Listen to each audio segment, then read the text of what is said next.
All right. All right. We are live. We are live. Yo, what's going on, YouTube? It's your boy Alex Thomas here, back with these awesome group of guys for episode 9 of Nerd Talk. We got some interesting topics that we're about to talk about today, but obviously, the big topic we're talking about just got premiered this weekend, and that is the Suicide Squad. We're going to do a spoiler talk. For heads up, if you guys haven't seen the Suicide Squad, just hit watch later on this, come back, watch it, come back and talk spoilers with us. I'm very excited to see what these group of guys have to say about the movie. I'm sorry to say, you guys, I've already watched it like 3 times already, probably more than that. Yeah, so I'm about to introduce our guests. This is the first time we ever had guests on Nerd Talk, so I'm going to introduce these guests one by one. We're going to start with Justin, then we're going to go ahead with Luke. Justin, let everyone know who you are and what's going on. Yeah, my name is Justin Speck, and I have a podcast called Superheroes, Movies, and Superhero Movies that I do with my buddy John. And I'm also on Instagram. Well, we put that podcast on YouTube as well, under the same name. And then I'm on Instagram as Cinema Heroes. Yeah, happy to be here. Thanks for having me. Glad to have you, bro. Glad to have you as well. Luke, we've been trying to talk about you getting on the channel for a minute on Nerd Talk, so we finally got you here. Let everybody know who you are and what you do and how we're to find you. All right. So my name is Luke Ponso. Thank you, Alex, very much for having me on the channel. I have a YouTube channel of my own, just boasts basically my first and last name. I talk a lot about movies. I do Blu-ray haul videos, and I also do collection videos on my channel as well. And I have 2 Instagram accounts. I have Luke the Film Buff, which is basically focusing on my YouTube stuff, and also movies I like to post on YouTube on Instagram. And then I also have my main account, Luke Ponso 3. If you guys want to go check that out, go ahead. All right. I do have both of their YouTube channels in the description below. If you guys want to check them out, just go ahead and hit that hit that links, hit them subscribe buttons, giving them support. But we're gonna get into our first topic so we can hurry up and get into this spoiler talk. We're gonna just breeze straight through these topics. The first topic today is Chronicle 2 is in the works. Say producer John Davis, and it's supposed to have a female lead. What are you guys' thoughts on all this? To me, Chronicle is my favorite found footage film, and I don't think I need a sequel. No, I'm in the same boat with you. I don't think it needs a sequel either. Yeah, I agree, because I really enjoyed the first Chronicle. I first saw it back in like 2014. Really enjoyed it. I haven't watched it for a long time, but I really do want to watch it again. Yeah, I watched it. Yeah. My bad. Go ahead. No, I remember seeing it in theaters and being blown away. Just the techniques they use and everything when it comes to the found footage. I like the whole aspect that he was basically he just wanted to start filming, and these events started happening. And I think the main core for that movie is the group of kids. I don't think they're gonna have that same type of magic that those kids had together. But John, I agree with you. Yeah, for sure. I agree. I love that movie. I probably watch it about one to two times a year. It's definitely it's not really about the superpowers. It's about the characters, and it's really like a villain origin story in a sense. Yeah. Because Dane DeHaan's character, the minor spoilers, he really goes off the deep end once he has all of this power. But what Josh Trank does with the character is that he really makes you empathize with him, and you really feel for him, and that kind of resonated with me, especially with his with the way he interacts with the other characters, Michael B. Jordan's character, and I forget the other actor's name, but the act, especially the actor that plays his cousin. I love their dynamic, because he points out to Dane DeHaan's character, like, you're kind of an asshole. Yeah. and he's like, it sucks that people treat you the way you do, but you don't make it any better. No. And he just kind of continues going down that path, and it's heartbreaking, but at the end of the day, you do kind of understand it, you get it. And I think the way Josh Trank told that story is phenomenal. Yeah, I don't think I'm reading an article. I don't think Josh Trank is coming back for it either. So that doesn't give me he's hope not. either. He's That's not what I was coming gonna back. ask. Yeah, I don't. Yeah, I'm that's the definitely not thing. gonna support it. I'm Because assuming Max Landis is the guy that wrote it. He's probably not. Did he write this new one or probably not? I think he's one of those guys that's kind of been canceled. Yeah, I don't so know for sure, honestly. I really don't know. yeah, I don't know. But so it just sounds like I don't know. It just doesn't sound like a good idea to me. yeah. I just think they just see that it's another project. Like, oh, it's been probably under the dirt, and like, oh, we could dig it up and try to do it again. But I just think now it's 10 years too late. 'Cause the movie's about to be 10 years old already. Yeah.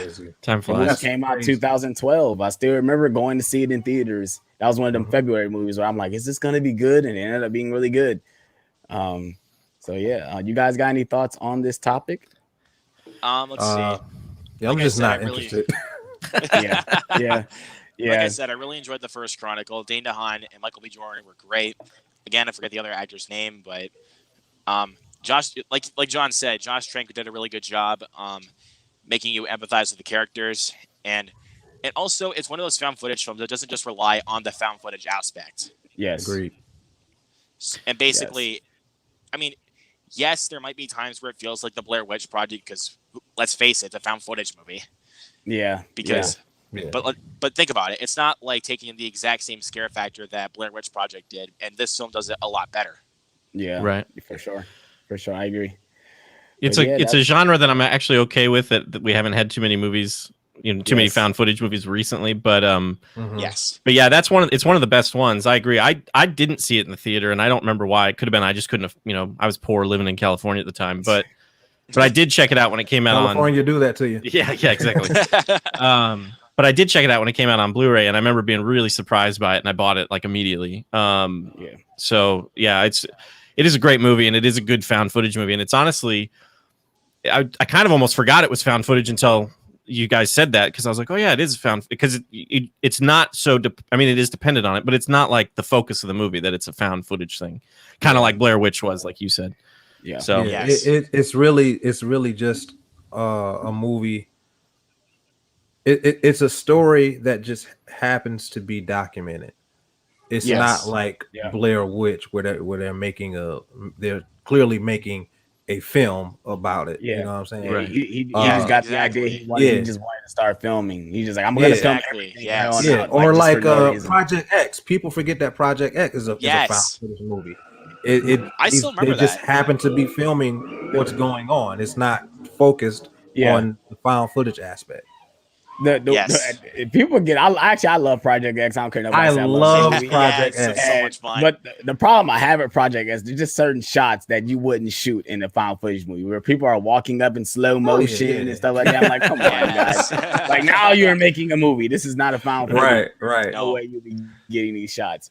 But like I said, those are just my thoughts on that topic. I just wanted to talk about it since I am a fan of Chronicle, and I really want a 4K release of that movie, but we probably won't ever get it.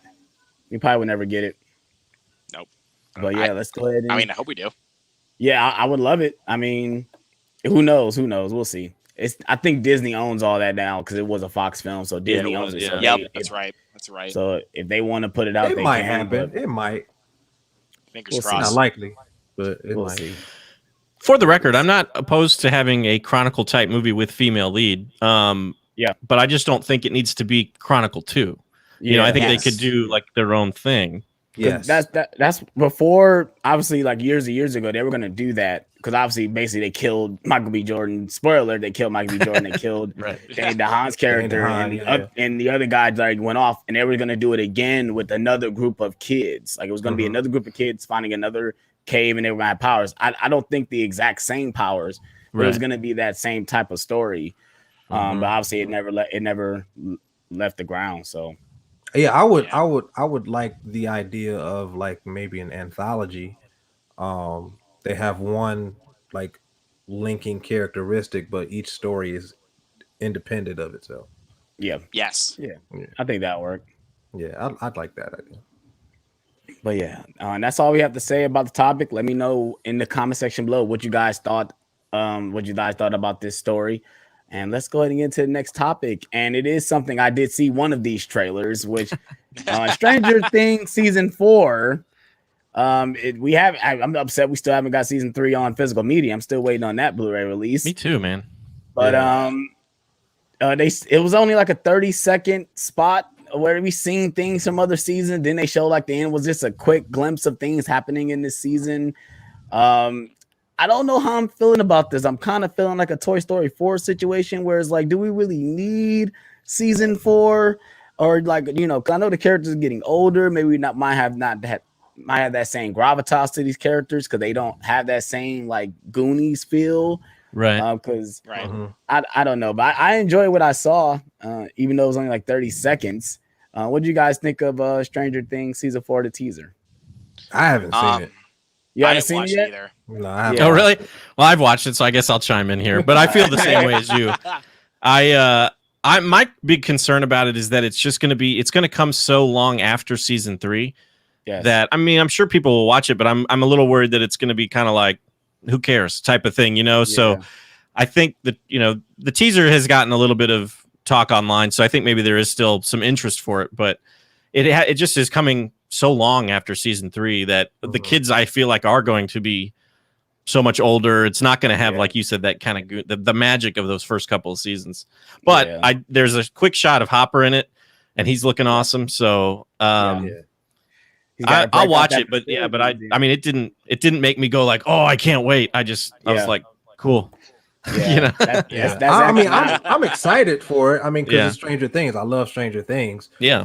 But I do agree that that it might.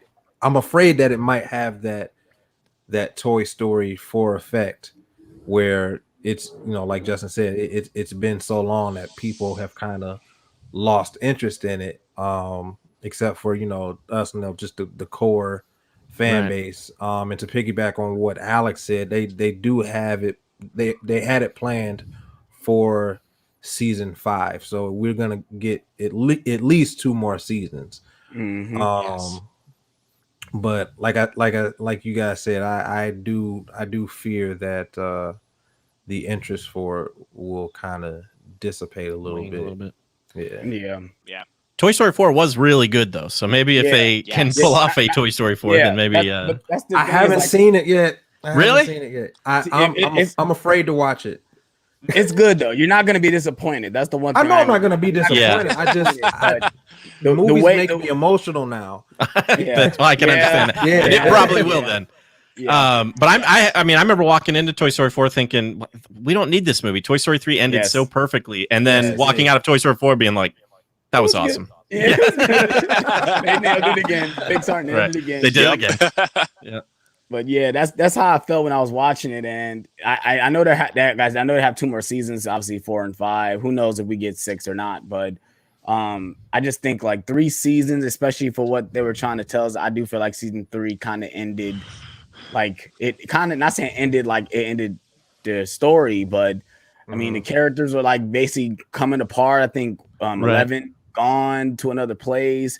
I mean, if anything, if they do bring back another season, I want to see where the other 11 other test subjects, where are the other kids besides we met one in season 2. Where are the other kids at? That's what I want to see. You know, I do think that we're getting a season 4, but I do think that we need a season 4 because I need closure. I hate when shows do that. I hate it with a passion. They kind of concluded the story, but they didn't really conclude everybody's arcs. They just concluded the narrative of that particular season. Yeah, I need closure for people's arcs. I need that. Yeah. All right. So next, obviously the same topic is the Venom 2 trailer. Venom, let there be carnage. Is that the title? Am I saying that right? Yeah, Venom, let there be carnage. Yep. Okay. But I didn't see the trailer, so I'm gonna let these guys talk about that and what they thought of it. I'm not trying to see any more trailers. Like I didn't see the Dune trailer.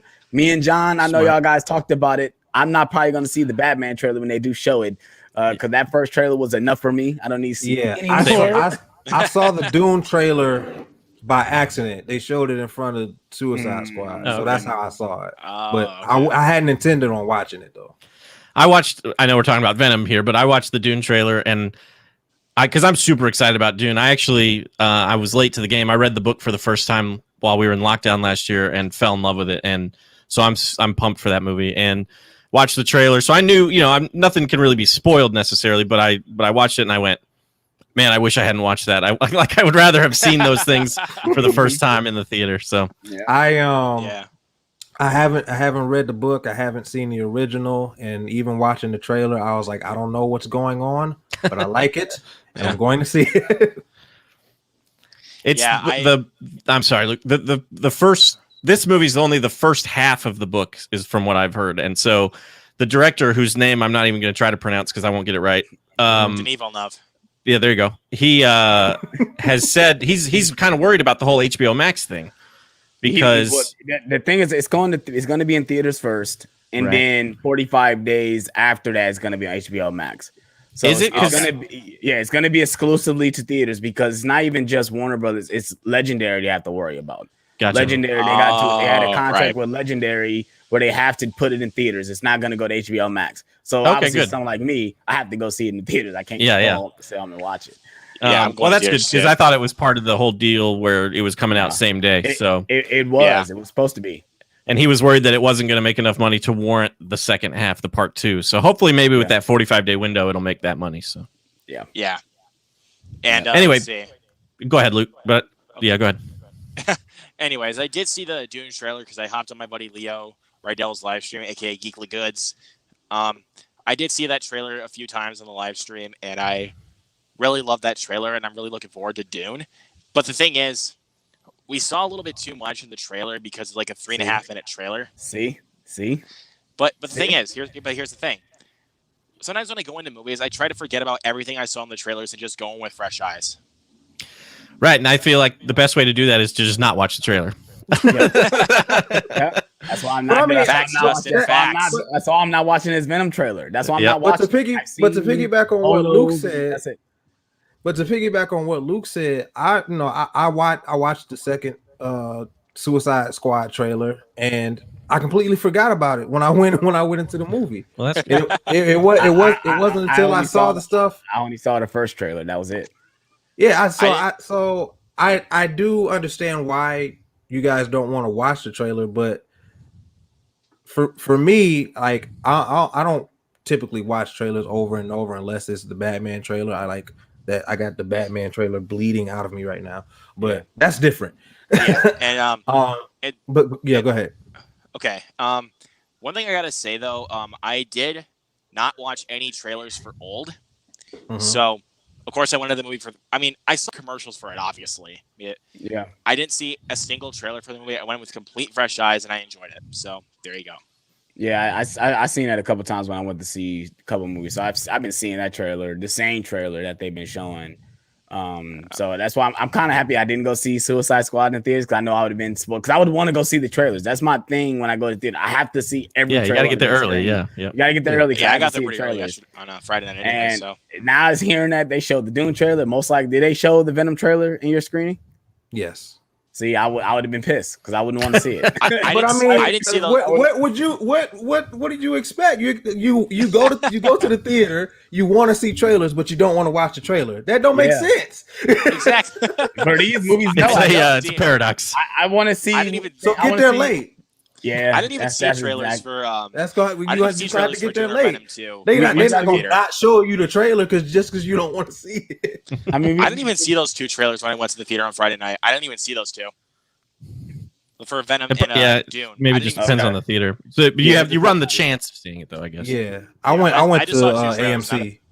I just saw two trailers and that was it. So okay, that's not very. Yeah. The other one I saw after Free Guy. That was the first time I saw Free Guy, the trailer for Free Guy in the theater. Really? Okay. The second one I actually saw for a second time, oddly enough, and that's Reminiscence with Hugh Jackman, which I'm actually going to stay home and watch. I'm not going to go to the theater and go see it. That's going to be HBO Max joint. I think I am going to watch an HBO Max too because I don't know if I'm really going to enjoy that film. I like everyone who's involved in it, but I don't know. Free Guy, it's very weird. Free Guy. I'm going to the theater to see Free Guy. I'm going to the theater. I don't care. Yeah, I might have See, to go see the that. thing For sure. the thing about Free Guy, that trailer has been on every single movie I've seen this year. Yeah, I've seen that too. trailer I- about 1,000 times. Yeah. Sick of Free Guy, and I haven't even seen the movie yet. yeah. That- John, agree. John, here's my advice, man. Just like I said before, just forget about what you've seen in the trailer when you go I can't. in I've and seen just it go too with many fresh eyes. Oh, times. yeah, I can't. when you With the see Suicide Squad trailer, I only saw it once, so it was easy to forget. I've I seen only Free saw- Guy every day this year. Every day. I saw I saw the trailer for Space Jam 2 like twice when I went to the theaters. That was when I went to Quiet Place Part 2 and Black Widow.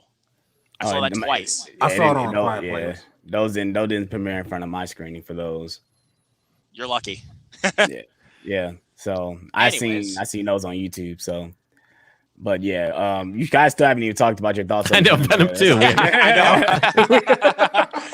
Anyways, yeah, let's I'm get waiting to to it. see. I'm waiting to see what you guys thought about it because, like I said, I didn't watch it. So I'll go first. So I actually kind of enjoyed the first Venom movie with Tom Hardy. I kind of enjoyed it. Me too. Ruben Fleischer did a good job with the direction. Keep in mind though, that's the guy that directed Zombieland, which is one of my favorite horror comedies of all time. For sure. My biggest problem with the film is I think the film is a bit slow paced at times. I think that sometimes the film is a little bit too slow. And sometimes these action sequences are very they're not handled well at times. I think they're very noticeable CGI. So are you worried about that with the second one? John told me that that with the Venom 2 trailer that people were worried about the CGI, and he said that they would clean it up within like a couple weeks before it even comes out. So I'm not really worried about that. Yeah, usually they do that. Yeah, Usually they do that clean up. with every movie that has significant CGI. They get it good enough to show you what's going on, give you a general idea of what the movie is about, and then they Clean tweak it up even more. Yeah. Yeah, so I'm not worried keep about tweaking it. it until about a couple weeks before Yeah. the movie comes out. Yeah, but I'm not worried about it. But I saw the Venom 2 trailer, the second Venom 2 trailer. I did not watch the first trailer at all. I just watched the second trailer. The second trailer, I actually really like that trailer. I like how Venom was a little bit more comedic than he was in the first movie. Like, he's handled to be like a little bit more fun, more vibrant, and not just be like the more serious type like they did with the first movie. Because I think with that first film, I think it took itself a little bit too seriously rather than just be this really fun, bombastic film that we were waiting to see. But with the second one, I think they honestly could pull that off. Yeah. I think it looks like a lot of fun, but I actually think the comedy in the trailer worries me the most out of anything. Yeah. I think personally for me, Venom is a scary character, and I think they could have made, if they had really been willing to kind of gamble with it, they could have made a really cool R-rated horror film with the Venom character, and I think that would have been a really entertaining movie. And I think this one looks good, but I am a little worried that they're turning Venom into a slapstick kind of comedic character. Yeah, a little bit. So, but I think Carnage looks really cool, and I'm excited. I'll see the movie for sure, but my expectations are not. I'm not super hyped for it, but I definitely want to see it. Yeah, you're moderately hyped for it. Yeah. Movies that I have like really big hype for, I try to go in with the lowest expectations possible. Like super hyped, but when I go into the theater, just try to calm my hype down and then just go in and enjoy myself. Yeah, I agree. Yeah, for hard me to do with sometimes. yeah, it is. For me with Venom 2, I like the trailer. I like the way Carnage looked. The CGI could use some tweaking, but I'm not worried about that. However, I get Guardians Volume 2 vibes, and that does not make me feel good. Yeah. Oh, That doesn't make me feel good. Wow. And I'm not saying that Guardians 2 is still a good movie, but it's too much. Yeah. And I'm getting that vibe from this trailer, and that makes me uncomfortable. okay. Yeah. I totally see where you're coming from there, John. I totally get that.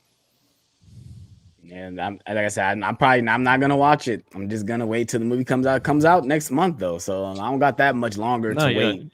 You can avoid it. So I can definitely avoid it. Like I've seen clips. Like I think I've seen one where Carnage is like killing some guy against the wall or something. That's about the only thing I've seen from Venom or from Carnage himself, and I skip every TV spot that comes up as an ad when I do it. I'm like, nope, skip, because I'm not trying to see anything. Like I've seen him transform into Carnage, and I'm like, okay, that looks good, but nope, skip. That's it.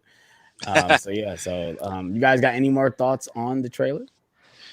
I'm also kind of a little bit worried about Woody Harrelson because he is a little bit over 50 right now. So, but I think he could be like one of those guys that I really think he could pull it off as Carnage because of that post-credit scene. Spoiler for anyone that has not seen the first Venom, but with that post-credit scene, that kind of does set up for Woody Harrelson to be as Carnage. I think Woody Harrelson is an underrated actor who I think sometimes people see him as a comedic actor, but he's got some excellent acting chops. Yes, he does. So I think he'll be amazing. Yeah, I was just gonna finish with saying, Alex, I used to try to avoid trailers, and sometimes I remember when I didn't want to see any Man of Steel trailers. I only watched that first teaser before I went and saw Man of Steel, and I remember going to see Star Trek Into Darkness, and they started playing it, and I literally had to plug my ears and be like, so I could not hear anything or see anything. That's how we're gonna have to be with the Batman trailer. I do not want to see the second Batman. That is going to be so hard to not watch because every Warner Brothers movie that we're gonna see is going to have that trailer on it. Yeah, for sure. Yes. Yeah. So I mean, if you got, like I said, those are our thoughts on those two trailers that did come out. Obviously, Venom came out like last week. I think Stranger Things was like 2 days ago when that thing came out. But I'm gonna look into the chat, see what people saying. Reaction and reviews tell me, can you wait 5 seconds for us to leave? For you, for you put spoiler warning. Thanks for ruining the movie for me. Well, the title says spoiler talk. So if you clicked on the video, you know what you're getting into, buddy. We got Senate Creep in the building. Says yo. We spoiled Chronicle. We haven't spoiled. Chronicle is 9 years old, man. I kind of spoiled Venom, so yeah, and a little bit. Chronicle is what? I'm sorry. Venom is what? 3 years old? Two or 3 years old? So yeah. Well, in October it's gonna be 3 years old. John, well, you said you had a rule. I know we talked about saying if the movie's over 2 years old and you ain't seen it yet, then you're bound to get spoiled.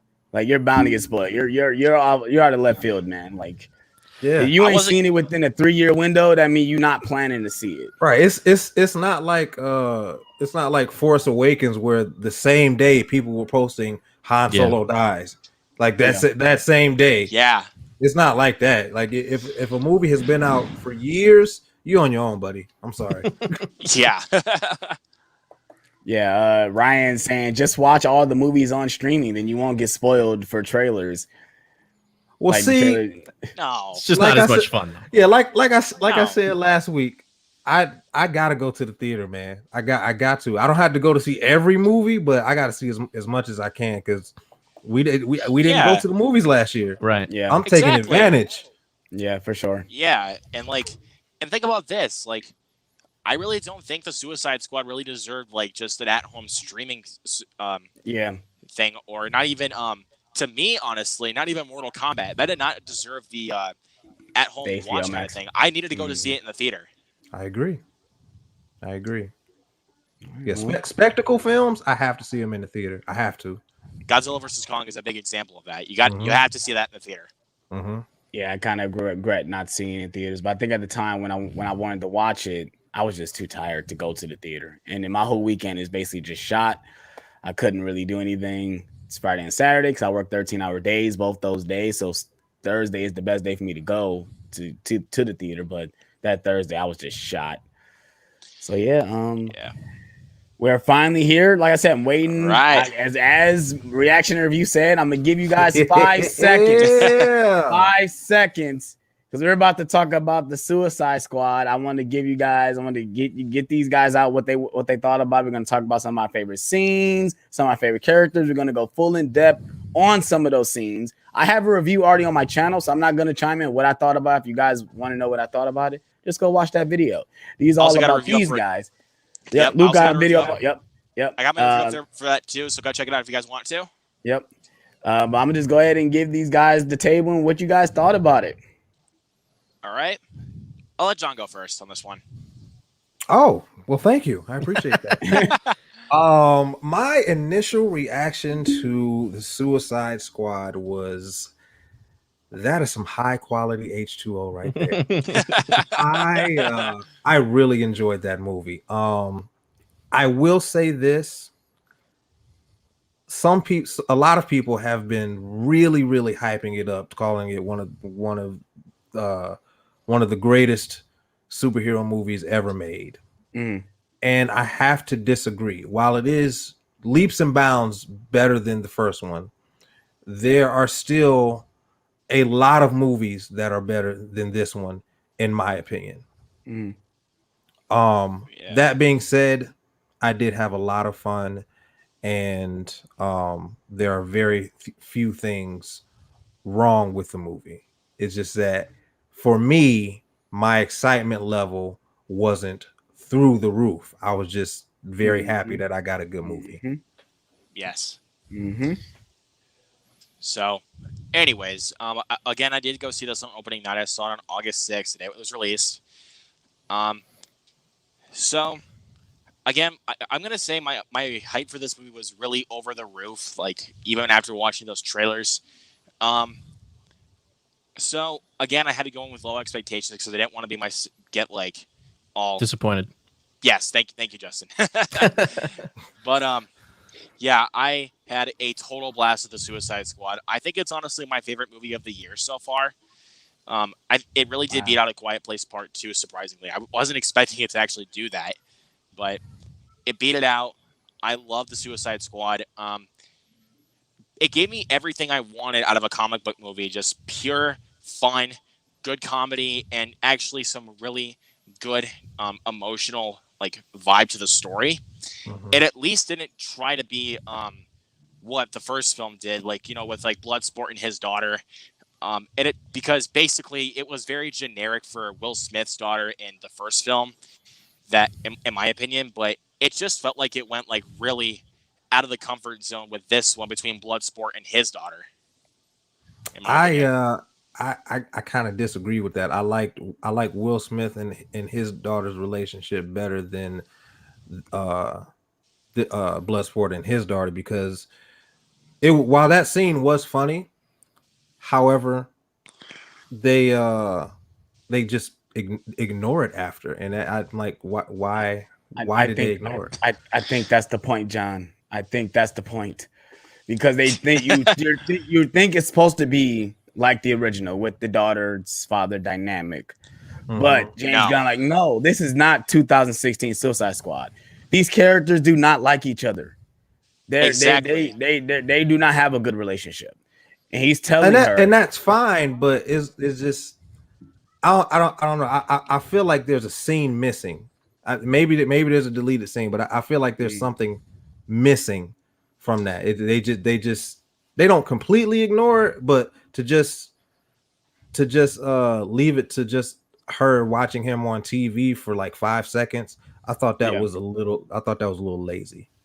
Yeah, totally get that, but when you said that these characters don't like each other, that makes me liken it to Bloodsport and Peacemaker. Like, those two guys do not like each other at all. Like, they're constantly bickering throughout the entire movie.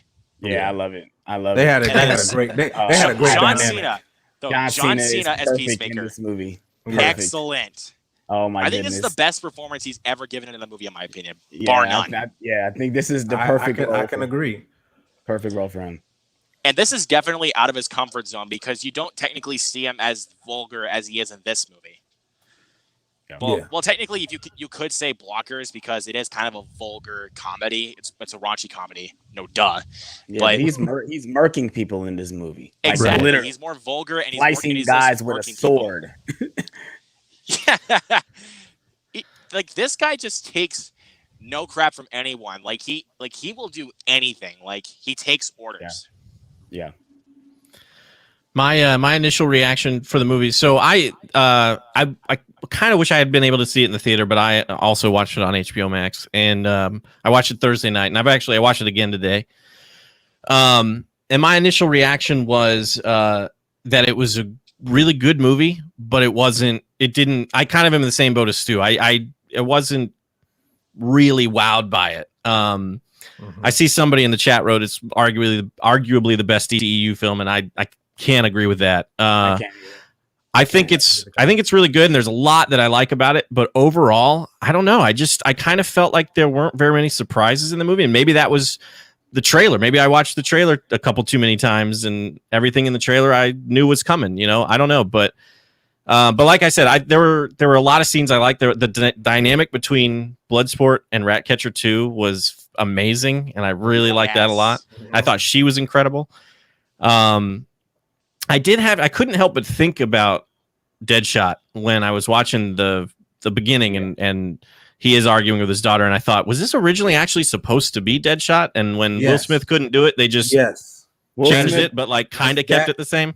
That's exactly what happened. Will Smith saw the reaction to that film. Was like, oh, I don't think I want to come back. I think I'll sure. I don't blame him. Yeah, it was a success in the box office. It just wasn't critically successful. Yeah, right. And it was scheduling conflicts because I think he might have been doing King Richard at the time. Okay. They were doing this. Yeah. So even if he wanted to do it, he probably couldn't have done it anyway. Yeah.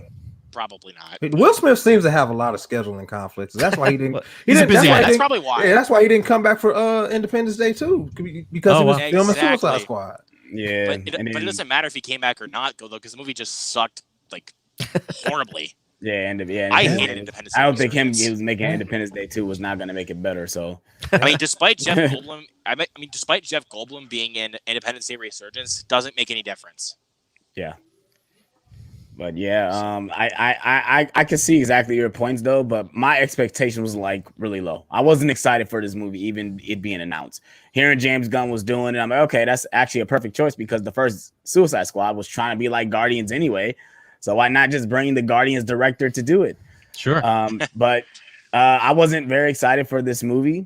And I went into it like, oh, let's see if the hype is what it really is. That's what I said when I watched it. I told my girlfriend, like, I want to watch Suicide Squad. They put it on HBO Max, I guess, a day early because it wasn't supposed to come out that Thursday. It was supposed to come out Friday. Yeah. And I'm like, okay, well, they giving it to us early. Let's see what all the hype is about. Yeah. And I watched it, 3 more times. I'm not even gonna lie to you guys. I watched it 3 more times because I was wild. They did do things that I did not expect. I did not expect they was actually gonna make Starro an actual character. I did not think they was actually gonna do that. Yeah. Because that's not something you see. That's something that James Gunn would do. I mean, he would do something like make Starro the Conqueror an actual character and bring it to life. And even with the dynamic of all the characters, this is basically Guardians. It really is. I mean, you got King Shark is basically the Groot out of the character. He's basically the Groot out of the bunch. And he ended up being like my favorite character. I'm not even gonna lie. King Shark. I love that guy. I love King Shark. I love King Shark, man. Shout out to Sylvester Stallone for doing the voice of him. He is awesome. I love him, man. He has some of my favorite scenes too, though. Yeah, like the hand thing. Like the scene where he walks into the aquarium and he sees all the little fish. He's like, "Oh, the new dumb friends." And he starts going crazy. I'm like hilarious. Like this is hilarious. I gotta say something really quick. I love that scene, like when they're planting explosives in that one building, and he comes up to Peacemaker like, "Peacemaker." Yeah. He's like, "No." He said, "That's very nice, man. That's actually very nice. Like me. It looks nothing like me. That's very nice, but it looks nothing like me." But yeah, I think James Gunn, he has a magic where he has all these bonkers scenes. Because this opening of this movie, when John said it best, when you see all the lineup, you just know all these guys are dying. Yep. Everyone is dying. Yes. Yep. Obviously, Rick Flag and Harley was the only two that were going to survive because they're the leads. What in the main cast, but everyone else was like fair game.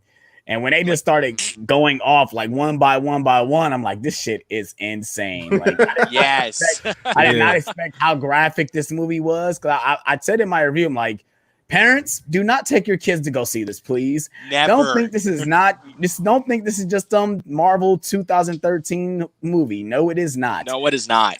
And I think you know what? And now that you said that, I think that's why I feel the way I do about the movie, because it was exactly what I expected. And like Justin said, and I wasn't surprised or wowed by anything. That didn't mean I didn't like it. I really liked the movie. There were no surprises. And even with me forgetting about the second trailer, because I'd only watched it once, there was still just no surprises. I knew it was gonna be graphic. I knew 75% of the cast was gonna die. Yeah.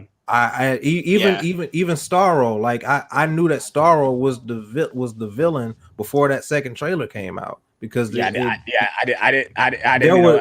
didn't know anything about that. I didn't know that Starro. And I wish I had. I I think if I hadn't known Starro was going to be like the big thing at the end of the movie, then I think that would have surprised me and been like, oh, I can't believe they're doing this. This is amazing. I agree. But the fact that they showed it, I mean, it was in that first teaser trailer, and then they showed it even more in the second trailer, and I just knew it was coming. And I don't even remember. Yeah, I totally get that. But one thing I gotta say, like that opening scene, like that first action sequence where they're basically it's a beach battle. There was something I really was not expecting at all. Like, so basically, I could tell some of the characters were going to die just looking at that poster before going into the movie. I knew for sure that I didn't know like how Blackguard was gonna die. To be honest, yeah, he literally get his face blown off. Yeah, okay, but just really quick. But before we got to that first post-credit scene where Weasel actually lived, like he was the first one to die. But apparently, when you include that post-credit scene, Blackguard or Pete Davidson was the first one to die, and that actually left my jaw on the floor because I really didn't think he was going to be the first one to die. Yeah. Especially how much of a big fan of Pete Davidson I am. Actually, I'm a huge fan of the dude, but I just didn't expect him to go out the way he did by getting his face shot off. Yeah, I'm sure right now all the characters that were in, especially someone like Michael Rooker, I'm sure James Gunn just called him up because they're buddies. He's like, okay, hey, I'm doing this in Suicide Squad. How about you just come in? Yeah, Nathan Fillion. He's in almost every single one of these. He's in every single one of his movies just as a cameo. Like he's just there just to get killed or just to show up. And Jack Courtney as Captain Boomerang. That one was brutal. Like I think his death was even more brutal than Blackguard's was. Yeah, he got destroyed by a blade. by a blade. Yeah, that one actually made me sad a little bit because Captain Boomerang, I really liked him from the first movie. Yeah, that made me sad as well. And, yes. But also the one that also kind of made me sad was, if I'm going to be honest, was actually kind of TDK because I liked his power that he actually could split his arms apart and actually just use his arms to do all the work. Yes, he just slaps people. Yes, that's what I'm saying. But they try to set it up like he was going to do something awesome. But right. I know it was a good. There's a good moment. Moving at normal pace. It's not even like going in like fast motion. So he's actually. I watched that. I'm like, why don't y'all just move out the way? Like he's not moving fast. Like just take a couple steps back. But that's what ended up happening. You see them literally block the move. They block it with their guns, and that's why they just started shooting his arms. Come like these are just normal arms. Like, yeah, just grab his arm and break it. Problem solved. But of course, the only way they could actually kill him was when they actually shot his arms. Yeah, right. But actually, they never cleared. They never cleared that he died. They just say he's in critical condition. So who knows? He That's true. He might come back. Alive. Yeah, he might come back. Yeah, definitely. That was funny when they were shooting his arms and he was on the ground. You see him on the ground. But I think the funniest one that we got of that opening scene for deaths, I think, was honestly Savant's death scene. Yeah, because he just started running like a little bitch. Yeah, he was like, he couldn't ran. I gotta get going. And then his Amanda death was opens up the suitcase and then flips over the switch, and then boom, his head is exploded, and basically there's blood on the water. Yeah. His death was the only one I think that really kind of surprised me from that opening scene because I knew all those guys were going to die. Again from the trailer, you only see him in those couple of scenes, and so you just know it's coming. I mean, especially Blackguard, but yeah. But Michael Rooker, I just know he's like buddy with James Gunn, so I kind of expected him to have a bigger role in the movie. So at least his death was a surprise to me. Yeah, his death wasn't necessarily a surprise. It was the fact that he ran away that was a little bit of a surprise. Yeah, he was just running away like a little crybaby. Yeah, it's like really. Yeah, he was so scared because everyone else in the squad was dying. It's not even that. It's just that the way all the workers are talking about him, that he's just this badass and he's running away from the fight. Exactly. But and that scene was hilarious too. They're all betting on who's going to die, and I love the opening, like where you're showing I love that scene. all the workers getting their money from Placing their bets, bets, yeah. and they're showing all the dead characters, like the way they're all gone. Yes. I That was a was great losing my opening. mind. Another I shout even- I did say in my review is the soundtrack. I do love this soundtrack. Yes. Like James Gunn always nails it with the music for each sequence. Especially like I said, this title card, the title sequence is dope. I love that it ends with the movie starts out with Michael Rooker killing the bird, and then the bird eats him, like the same bird comes to eat him, which is Yes. hilarious. I love that. And I'm trying to think. There's actually one scene in this, like the scene where they're actually getting on the helicopter to go on the mission to the beach. I like that scene when Blackguard, or played by Pete Davidson, was asking, is this a dog? Yeah, Because I do remember seeing that in the trailer. That's Yeah. why that scene. And I'm like, oh, then the werewolf thing, because he was scared about the werewolf. I'm like, oh, That I was remember funny. that. That was yeah, funny. that was hilarious. And I love the fact that Captain Boomerang pointed out, like, we're all dead on this plane, like we just don't know it yet. We're all dead. And, like, he pointed out, like, we're all gonna die. Like, he just knew it. Like, Right. we're all gonna die. And you Harley, like, just leave him alone. Like, and obviously, you know, she's gonna be the one to live out of all of them with her and Rick Flag. I love Rick Flag. I do like Rick Flag in this movie. I love that really he do, too. know. Yeah, I he do knew, too. like. He kind of knew, like, oh, we are the decoy. Like, I didn't pick the damn team. We are all just literally set up because all the teammates are dumb. Like, they're all just dumb Yeah. for a start. And then obviously when they Amanda Waller points out, like, how's team 2? I'm like, oh yeah, there are other members. When I first saw, I'm like, oh yeah, there is another team. So I'm like, where's the shark? I'm like, I know there's a shark. Where the fuck? That's what the first thing I said. Like, where's King Shark at? I know there's a shark in this movie. And then obviously it's the second team. And I wanted to ask you guys, what do you guys think about the way he did time? So he goes like in a lot of flashbacks. I didn't like it. What did you guys think about that? I didn't love like that it. actually. It confused I me like the when way I that it first was watched handled. it at the first time. It confused Yeah, me. it confused me. So that's why you Yeah. had to go on like a couple rewatches for that, right, Alex? Yeah, it confused me because you see Blackguard's alive, and Steph was like, hold on, he just died in the last scene. I'm like, Yeah, this gotta yeah, be that's what. Yeah, that's. Oh, that's you the must. same Did you thing I not see said. the That's in the what I toilet? didn't see. It says That's 3 what I days said. earlier. That's you missed that. I Yeah. caught it the second time. I caught it the second time. Yeah, I caught it the first time. I caught it. Yeah, I didn't catch that when I first saw it. I just thought, oh, he just cleaned the toilet. I didn't see this. It had words written in it. Yeah, right. Yeah, I but actually I didn't mind the 3 days earlier part in the beginning. I think, there's other movies that have done that before, kind of give us a big action scene and then say, 72 hours earlier or something. Yeah, right. Yeah. The one that kind of tripped me up a little bit at the end, it didn't confuse me. I just wasn't sure how I felt about it the first time I watched it, was towards the end when Peacemaker's about to shoot Ratcatcher and then it says 8 minutes earlier. And I was kind of like, really? But watching it the second time, I dug it the second time I watched it. I thought it was pretty cool. Yes. You get a different perspective because now when you hear the stuff coming down, like in that scene, it's Idris Alba coming down to stop Which is the pretty event. cool. Yeah. But Because otherwise it would have been like what did the other team do? Yeah, right. Right. And right. I mean, he could have cut back and forth between it, but I think it wouldn't have had the same impact. I think it was a good choice. It wouldn't have had the same impact because then a lot of movies can mix because there was a lot of comedy bits in those scenes and you cutting back to the fight between Peacemaker and Rick Flag. Right. But I just think since we were, I don't think Rick Flag's death would have been that impactful because you're just focusing on that story. Segment. And in that particular scene, the nonlinear storytelling is fine. But I didn't like it like earlier in the movie. Like you said, it confused me. I was like, what's going on? Yeah, but and I think those are the only 2 times we get it though, right? He don't do it so many times. I think those are the only 2. Yeah, those are the only 2. Yeah, those are the only 2 times we got it. But I think a movie that does that very well is Deadpool. Yes, Deadpool, it bounces everything back and forth. Yeah, but you can follow it pretty much. Yes. Well, it's because he's the one telling the story. Mm-hmm. Like there's no one specifically telling this story. We're just following these characters on this journey, and we have to catch up with what happened.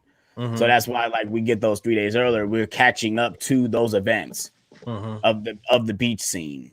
And I like I said, the second time watching it, I enjoyed it a lot more because now when the scene's happening, when the explosion's going on, okay, that's the other team over there causing the distraction. Or Yes.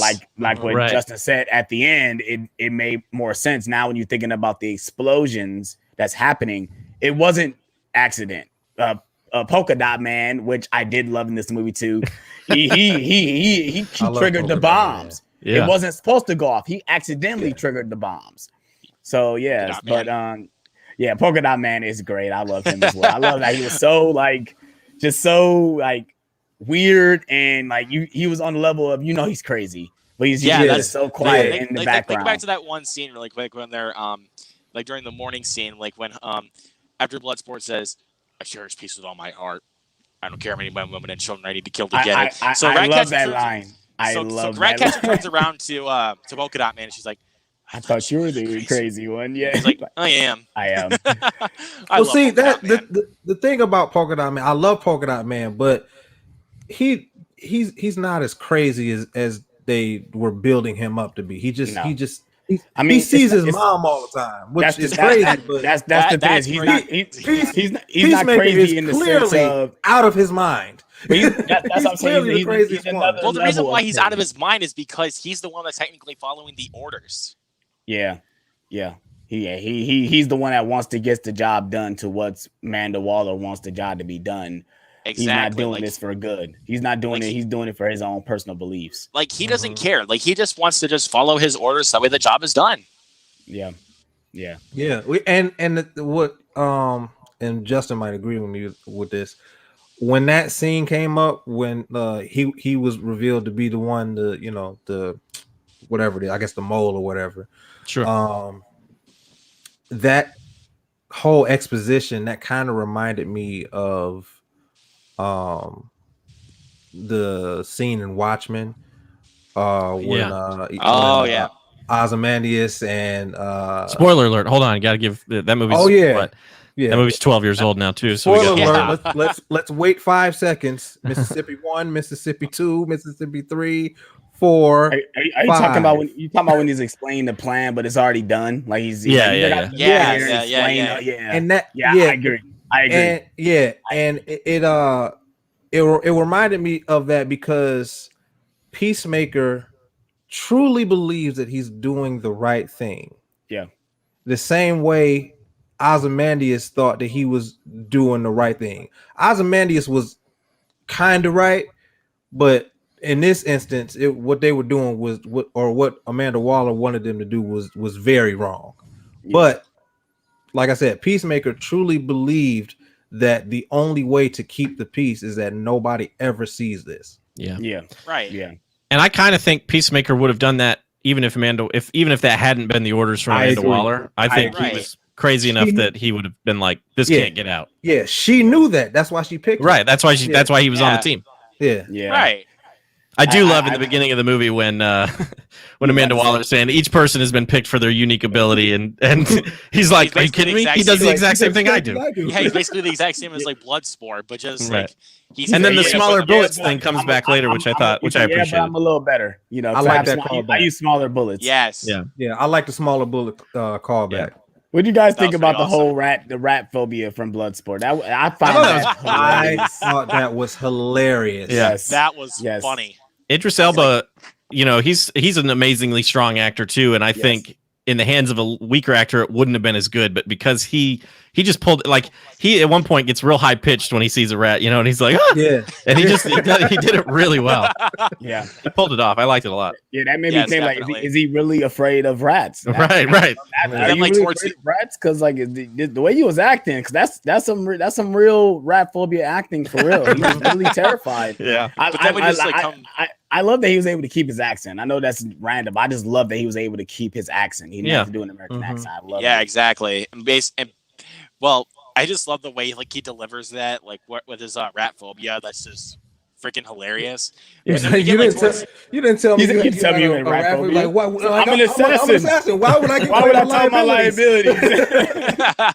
But I was just gonna say, he says he's giving you a leaf. He means him no harm. You're like, why the fuck would I want a leaf?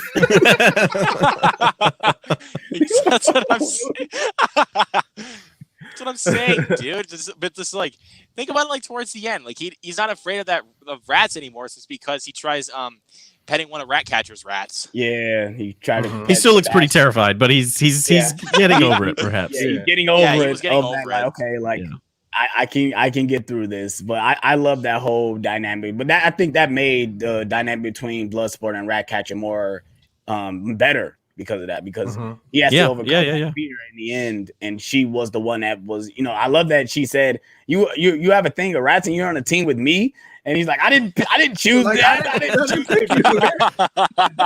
I didn't choose that. That's funny. I mean, like going back to that same scene. Going back to that same scene, you have the King Shark situation where he's about to eat Ratcatcher, and Bloodsport just started like blasting him. And I love that he can't get shot. He can't get shot. Like he gets like one of his guns and is like oblivious to bullets. Like he pulls out like one of his guns, like and then just goes.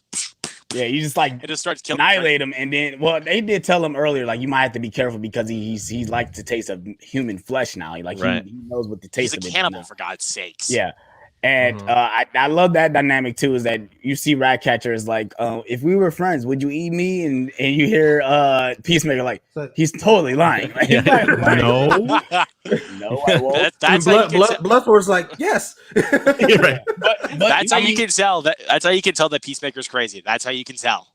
But in the end, she was right though, because he had a lot of opportunities where he could have ate them. He could have, but he did not do it. He sat in that van without a peep. He sat in that van without being, I love the line of that scene before where he's like, I'm gonna wear a fake mustache. And I'm gonna wear a disguise. That's the worst fake mustache I've ever seen. That's why I love King Shark. He's hilarious. And he's like grunting, he's like upset about the whole situation. Off that delivery. Yeah, for sure. I'm surprised they didn't just hire Vin Diesel for that. But he was probably doing Fast 9. He was probably doing Fast 9. But he's just too busy screwing around with the Fast and Furious cars. Right. Yeah, exactly. Oh man, that's another conversation about the Fast and Furious and The Rock. We're going to talk about that in another situation. But getting back to the Suicide Squad, like I said, the one thing I do love about this movie though is the writing is top notch. The jokes sometimes don't land, but there's always a joke that come after it that do land. Yeah, so I would say like 95% of them land, and only a couple really don't land, in my opinion. Yeah. I would agree with that. I think all of them land, in my opinion, because I was kind of busting up in the theater, even though there barely wasn't even anyone there. I was busting up. Yeah, John texted me. I think you texted me yesterday. He said he was watching it again, and I think the one thing that you probably could cut out is the Harley Quinn and Luna plot. Because I wanted to talk about that. Yeah, I would say that though, but to be honest, it didn't really bother me. I mean, it's not that it bothered me. It's the fact that it served no purpose other than to establish Harley's independence, which was already established off screen. In Birds of Prey. Yeah, Birds of Prey. Yeah, but it's also to show that she's still insane. Right.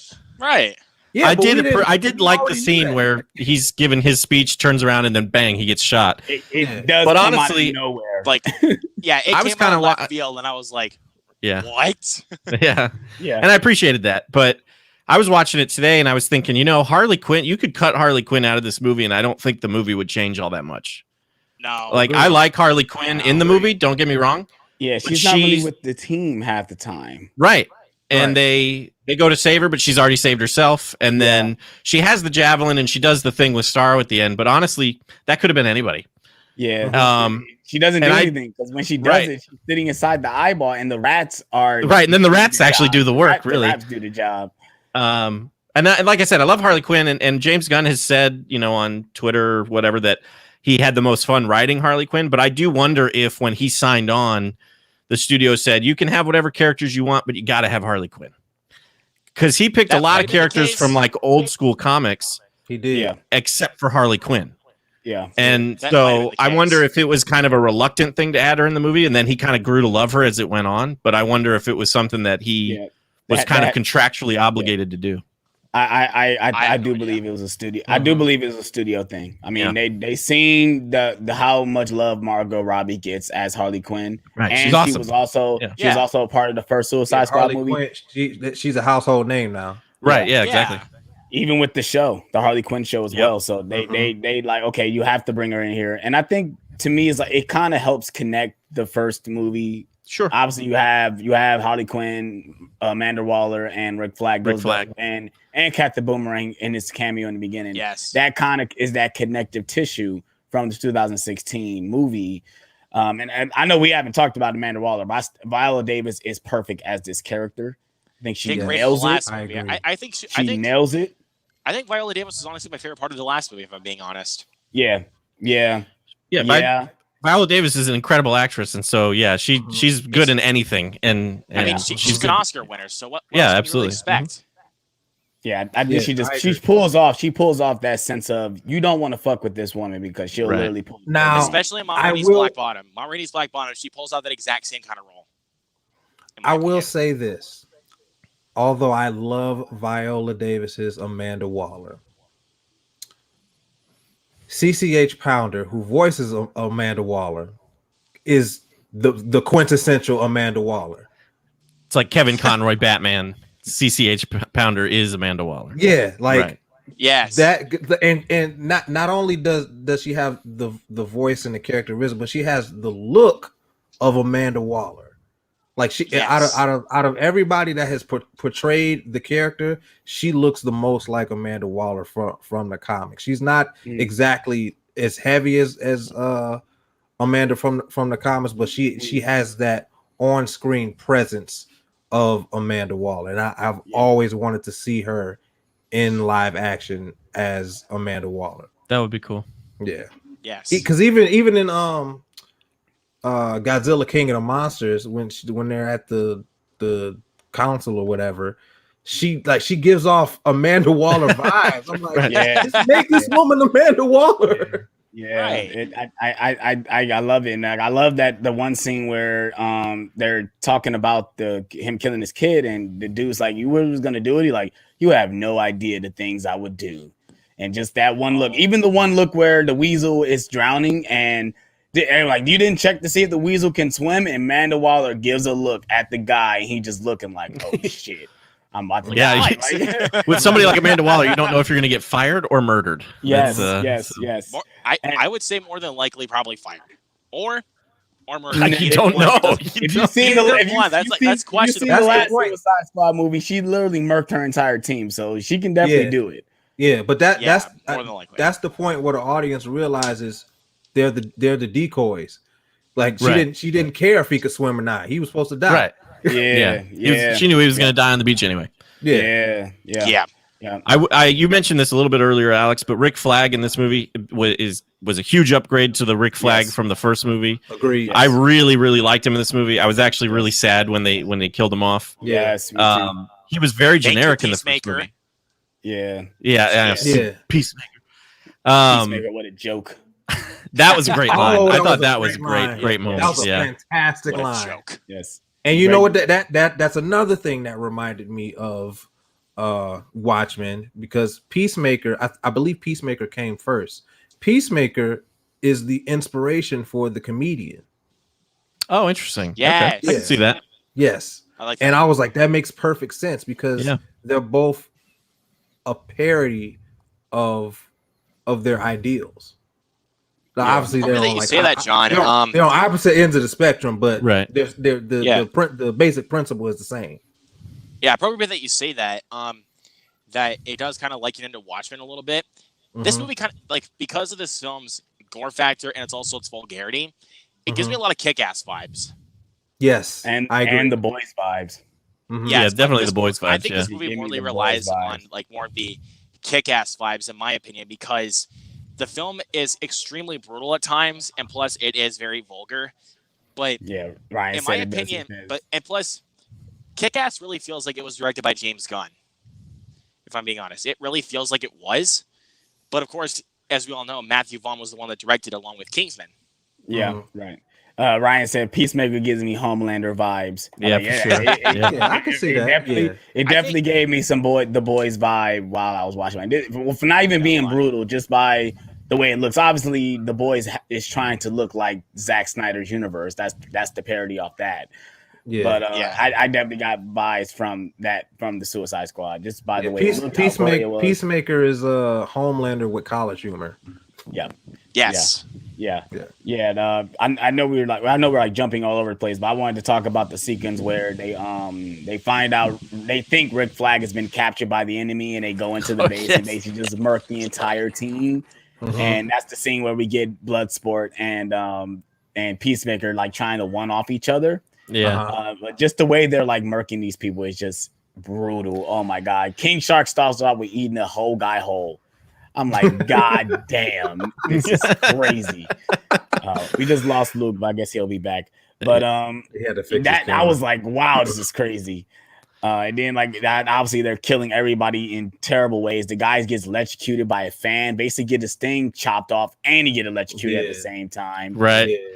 I love it's that competition between Bloodsport and Peacemaker, and it was great. But the thing that really topped it off for me is once they find Rick Flag and he's like, they saved my life. They're the good guys, and she's like, what happened? Why didn't my people alert me? And they're like, didn't see anybody. Don't know. Like, They all looking like, this is awkward. Yeah. Well, it's not, that was like the line where they talked about no, he says no one likes a show off. He said, yeah, Les is dope as fuck, and he goes, damn, that's true. Like, yeah, it's true. Can't argue with that. That's that dynamic right there that I love about those two characters, which I did not think it was gonna work. Like, I did not think I will see a scene with Idris Elba and John Cena, and they would actually have chemistry. Like, Right. Yeah. But like I said, they definitely pick her a lot throughout the entire movie. Yeah. But I think that's the point because they're the same. Like, they're trying to always one up each other. Yeah. Because they literally Especially do the that exact scene, same when thing. They're walking through when they're walking like in the little forest of the beach, like when they're just like really arguing with each other. Yeah, the competition. Yeah. Dicks. Oh, that part. Yeah, in the beginning. I Yeah. love Yeah. that part. Like, Yeah. You see that part in the trailer though, but to me, when I still saw that part in the movie, I was still I was gut busting at that part because I think that is the funniest joke of the whole movie, in my opinion. Yeah, because you saw it in the proper context. When it's in the trailer, it's out of Especially context. when, and especially when Ratcatcher says, "Why would someone?" Why- Put and he's like, "Who knows why madmen do what they do?" That's the best line. Yeah. Who knows why Mad Men do I what love they her. do. I love her accent too. Her accent is Yeah. I love her accent. The way she says things is hilarious. Or something like that. I don't know how to pronounce her name, but she did a I've never fantastic seen her anything. This is the first time I've ever seen her. job. Yeah, I haven't seen her anything either, but she did a great job, and she honestly was one of my favorite characters of the whole movie. She was the heart. I think we're going to see a lot Yeah, more of her exactly. because she was really she was like the sympathetic in my breakout star of the movie. In my Yeah, opinion.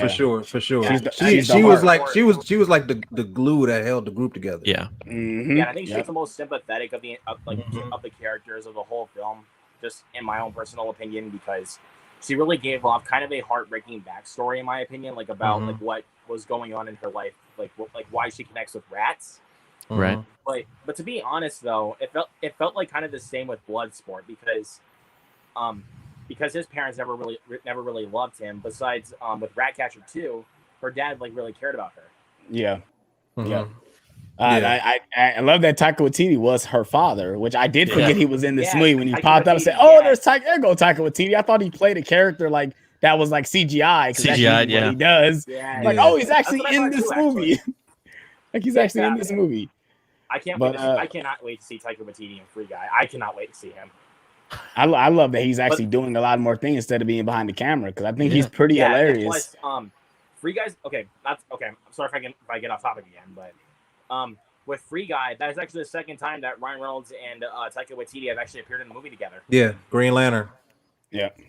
Yep. And honestly, I don't hate Green Lantern. I kind of like it. We're not That was gonna talk awkward. about that. We're not going to talk about that. We're not Awkward gonna talk silence. about that. We're not going to talk about Green Lantern. That's one I still have not bought in my collection, so I'm not going to talk about Green Lantern. I had the But- steel book for that. I kind of enjoyed the movie. I bought the steel book for that for like $5, and although the movie is not very good, that steel book looked pretty good. Yeah, the I wish I artwork would looked have. dope. I wish I would have Somebody- kept For it. sure. And Yeah, I wish I would have kept that steel book. oh yeah, and there's this one scene I have to talk about with the Suicide Squad. I really have to talk about this scene. That little standoff scene between Bloodsport and Peacemaker. I got to talk about that. So again, that's little small bullet that goes through the gigantic bullet out of Peacemaker's gun. I thought he was actually dead for the rest of the movie, but keep in mind there are two post-credit scenes, like one where Weasel comes back and then one where Peacemaker's actually come back. So Right. Well, So they basically, announced they were announced the fine. series. They announced the Yeah. series on HBO Max, but we didn't know if it was going to be a prequel or just a sequel. But now we know it's a sequel. Right. It's not a prequel. Yep. Yeah. Definitely So a sequel when you really look at it. Yeah, it's definitely a sequel. They hint at he's going to come back to do something. Who knows what it is? But I think this character was perfect for him. If I'm really looking at it in his perspective, I think he's going to come back to vengeance. Yeah, they say it. They say, this is he says it's revenge for Amanda Waller, but it's, if you really think about it, it's really about Peacemaker and probably his revenge after basically getting one upped. He doesn't have his peace anymore, so now you have to bring peace now. Right. I mean, he doesn't care how many people he has to kill to get it. He'll do it.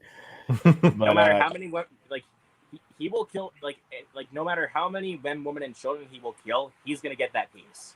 Yeah, I love that line, and the way John Cena delivers it with a bit of comedy, but so straight with it was perfect. Yeah, he said it with conviction, like he almost believed it. Yeah. And of course, Ratcatcher 2 believed that. That's why she turned around to Polka Dot Man. I love the Polka Dot Man, his rash that he keeps getting, and then somehow he just stops getting. He stops getting it. Somehow he just stops getting it because he doesn't get it. Well, he says that he has to expel the polka dots in order to keep it at twice a bay. day. And he's, by the end of the movie, he's shooting those polka dots all the time. So right. Especially that scene towards the end, like when he's when they're fighting Starro. Yeah. Selma turns to him, he's like, "It's your mother." Yeah. I love that those scenes were hilarious. Like when he's dancing in the bar, and basically it's all his moms. And shout out to the actress who did that, because she literally had to pose all those different times and they had to digitally alter her all those times. And even as a shark, like when he's there in the forest, and you see the mom virgin trying to touch the butterfly. And also, if you really, I watched New Rockstars did a breakdown, and even the rat has the glasses on their shoulders. Yeah, I noticed that. And Dave Dastmalchian does a perfect job as Polka Dot Man. Like, I really does. think he was one of the funniest characters of the whole movie. I agree. Yeah, he's great. He's great. Yeah, for sure. I liked him a lot, and I was actually pretty sad when he got killed by Starro. So that was that was a testament to his character. He was too I love that he went out saying to his mom like that he was a superhero, and yes. but I felt like that was kind of like some people said that if Polka Dot Man dies, it will go out with like a heroic sacrifice, but apparently he just got squished. He just got squished, but I think he went out as a superhero basically, because they were trying to take Starro down. Polka Dot Man felt like before he dies. That was funny. Yeah, Polka Dot Man felt like the Diablo of the group from Suicide Squad 16. Yeah, he was a character that you really cared about and didn't want to die for real. Exactly, because you actually felt more sympathy for his character, and basically that kind of goes the same with Ratcatcher too, because even though she did survive, but she kind of does have those Diablo vibes from the first movie. Yeah, she definitely has a lot of Diablo vibes, because she has a tragic backstory, but like she also still try to overcome it. And I do think the reason why she always sleepy is that she sleeps and she dreams about her father. That's why she always wants to stay asleep. Wow. I didn't think about that. Every time she wake up, the last time she wake up, she says, "I was having a really nice dream." Yeah, and it's because she's dreaming about her father. So all those flashbacks that we see are probably dreams. Yeah, like the dream where the scene where she's sitting on top of the building and she's talking about why rats, father, or why rats, papa, and that whole, which is a great line that he gives. Rats are the lowliest creatures. Yeah, exactly. They really are. They really are. And like I said, Ratcatcher 2 kind of reminds me of me sometimes, like because she's a heavy sleeper. Sometimes I can turn into a really heavy sleeper at times. I love that John Cena says millennials. He calls her a millennial because like all you do is sleep. Like, especially when she's getting out, she's like, ugh. Amanda Waller says, I'm sorry for disturbing. I'm sorry for interrupting. She's like, oh, it's okay. She should have put like a little thing on the door that said "Do not disturb." Yeah, and another thing you probably didn't catch in the background, you see that she drew a picture of her father in the background. I saw that. That was a good Easter egg right there. That's a good one. Yeah. I watched it 3 times, so I'm literally watching everything in the back. Like, I'm gonna see what else I didn't miss.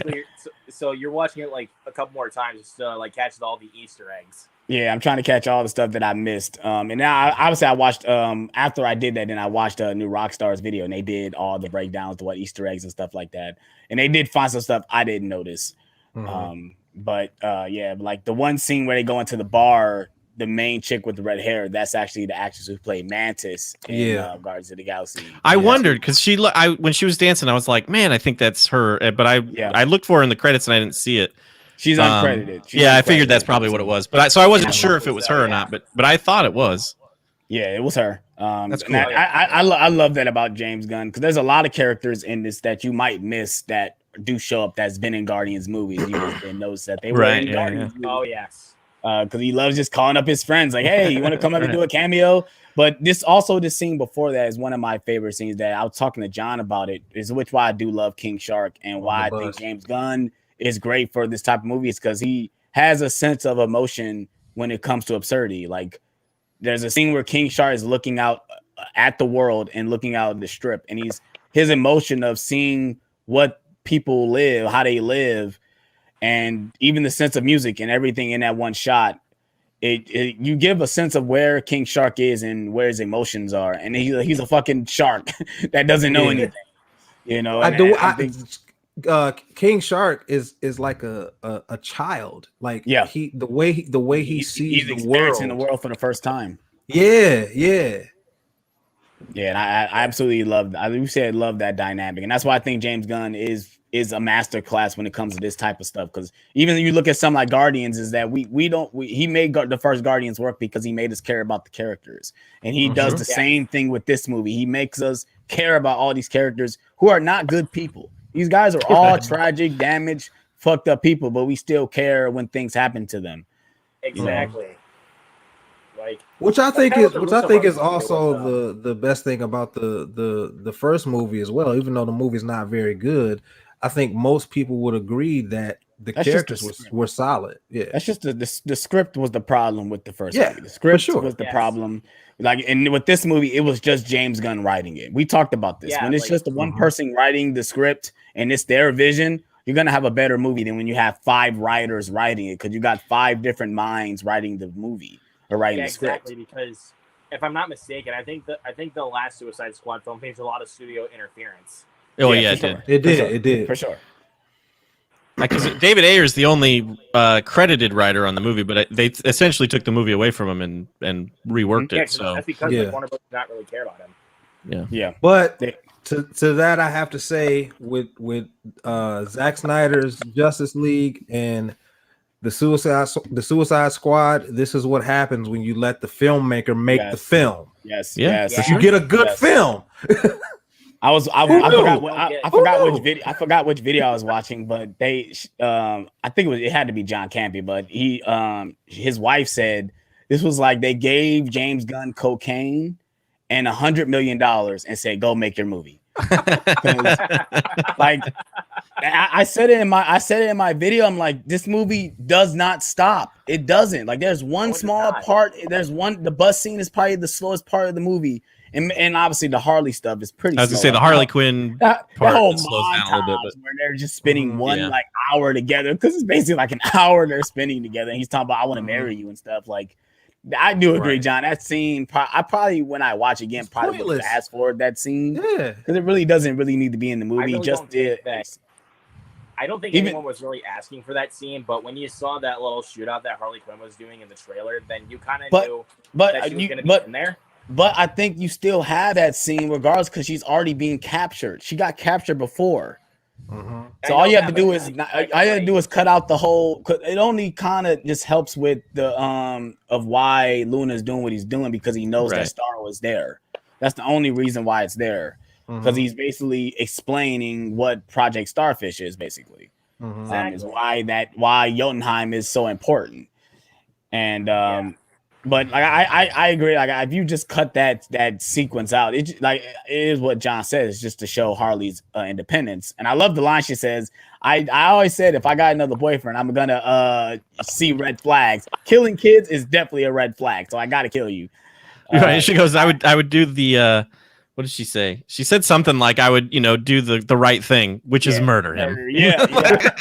Which, like I said, it shows that she's still insane. We got to forget that absolutely. she's been doing all these anti-hero stuff, but at the end of the day, she's still crazy as hell. Still crazy. And like we get that her scene, like what Luke said, her shootout. When she's doing the shootout, she sees flowers and animated birds and birdies. Stuff. Yeah, exactly. Yep. Yeah. So I did love that sequence. I think she does have one of the most badass scenes in this movie where she's like, it's a cool scene. Annihilating. She had a fantastic scene like that in Birds of Prey. Yeah, she did. They always give her scenes like that. Yeah. There's a couple characters I wanted to get your guys' opinion on. The first one was Thinker. We haven't talked about Thinker at all. Yes, Gaius Greaves. Yeah. Oh yeah, Thinker. Yeah. The actor that plays Thinker, whose name is escaping me at the moment, somebody can help me out, I'm sure. But I normally am really good at calling up names, but for right now, I can't think of it. I knew Peter Capaldi. That's it. Peter Capaldi. I know I've seen him and stuff. Yeah, that's the guy. I know I've seen him and stuff. He was I don't watch Doctor Who, but he was the Doctor for a little while on Doctor Who. And he was in a great movie years ago called In the Loop, which was made by the same guys that made that show Veep. Anyway, he's fantastic as Thinker. I don't think Thinker doesn't have like a whole lot to do in the movie. He's essentially he gets them into Jotunheim. Yeah, that's. But his whole speech once they find Starro's kind of lair and you see the people and they're like, "Are you here to save us?" and his whole like speech about what's going on and everything, man, his acting in that, I loved that scene. Thinker is basically the MacGuffin of the movie.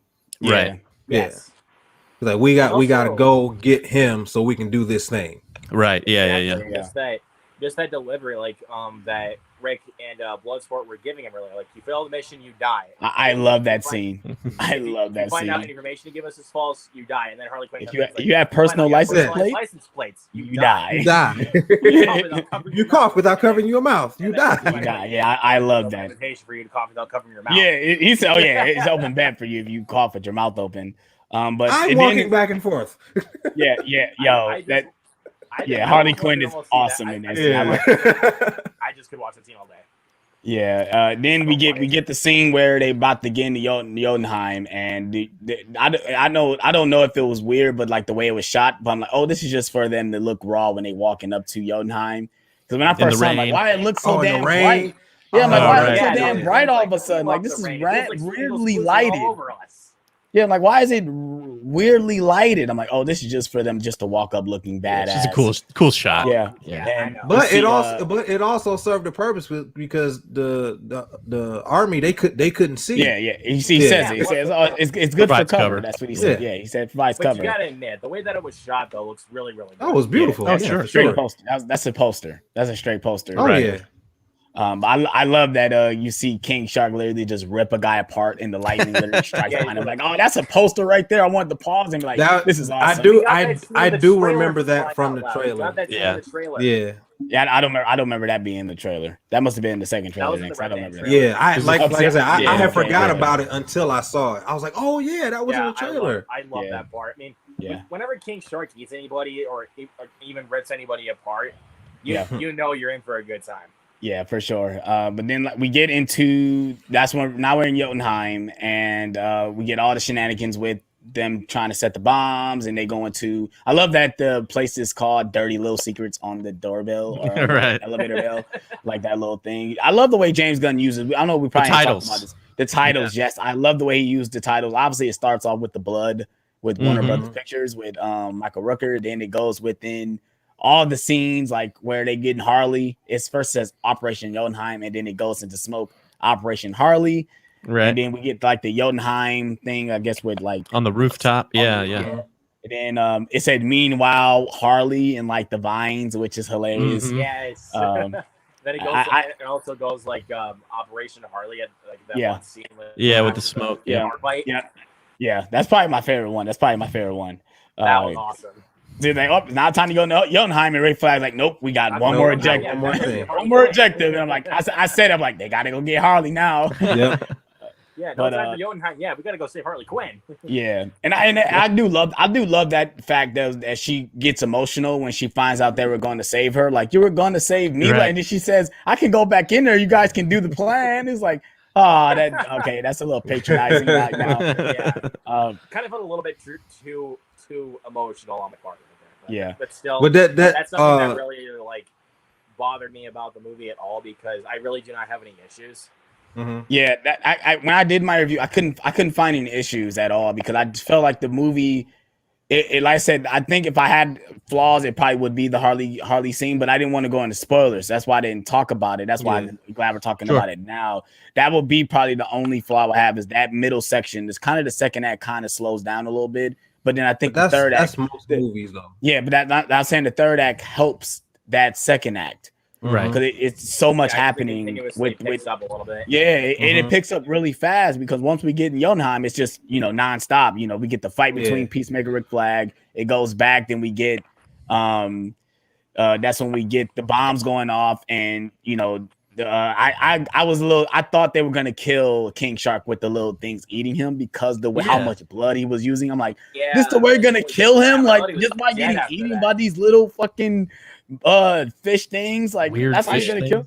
Yeah, like that was gonna make me very angry. Yes, I was gonna get mad. I'm like, don't kill him like this, guys. Don't do that. Come on, man. I thought he was dead when he fell because he he's getting bit by all those fish and then he falls out of the tower and slams into the ground, and I thought that killed him for sure. Yeah. But he lived through that too. Perfectly fine, actually. But yeah. I mean, if he can't get shot by bullets, as many bullets he was getting shot at, I'm sure he can survive a fall. Yeah, that's true. Yeah, I'm sure he can survive a fall. Like he could survive a freaking 10-story fall. Which means those fish are pretty darn strong. Yeah, I do not want to encounter those weird fish. They said in the movie that he might be a demigod. A demigod. Yeah. Yeah, that's true. They did say that. Yeah, you're right. Descendant of a shark god. And if Amanda Waller is saying it that way, you have to believe her because she sounds so straightforward and so believable when she says her lines. That's another testament to Viola Davis, man. And that's the thing with Peter Capaldi too. He's got those, the thinker things coming out of his head, and he's saying all these lines so straight with conviction. But she sells those lines, man. They could give her the most ridiculous lines, and she could sell it to you, no problem. That's basically everything in this movie. Everything is that's true. He freaking nails it. Like I said, the scene about King Shark, she just nails every single line, and everyone. And I love that their reaction to him is like, does he talk? And he just start talking like, oh my god. And he's reading the book upside down. He's like, he thinks he's reading it. I mean, like once you hear that voice, you know Stallone is gonna be playing King Shark. Yeah. You already know. Sure. But I love that when he falls down, he just eats one of the general guys, like just out of nowhere. Like he just has a look like I'm about to destroy you, and he just like attacks one of the guys. But then I think this is where everything is falling apart, and then everyone jumps out of the building, and then that's when Idris Elba is now falling down. We are then caught up with Peacemaker after he done about to shoot Ratcatcher. Real quick, I want to back up just a tiny bit because I want to talk about one of my favorite moments in the movie, which is Milton. The fact when I saw Milton running into the building with him, I thought, oh, it's kind of funny. This guy's going with him. And then he gets killed. And then it's so great how Bloodsport's like, Milton was with us? and then Harley's like, who's Milton? Yeah, that whole scene I thought was great. Whole time. Yeah. What's so funny is that he opens the door for her. He holds the door for her when he walks in before she walks in. Yeah. So how did you not know this guy wasn't here? Yeah, exactly. And I love that Polka Dot Man. He was just like, "What?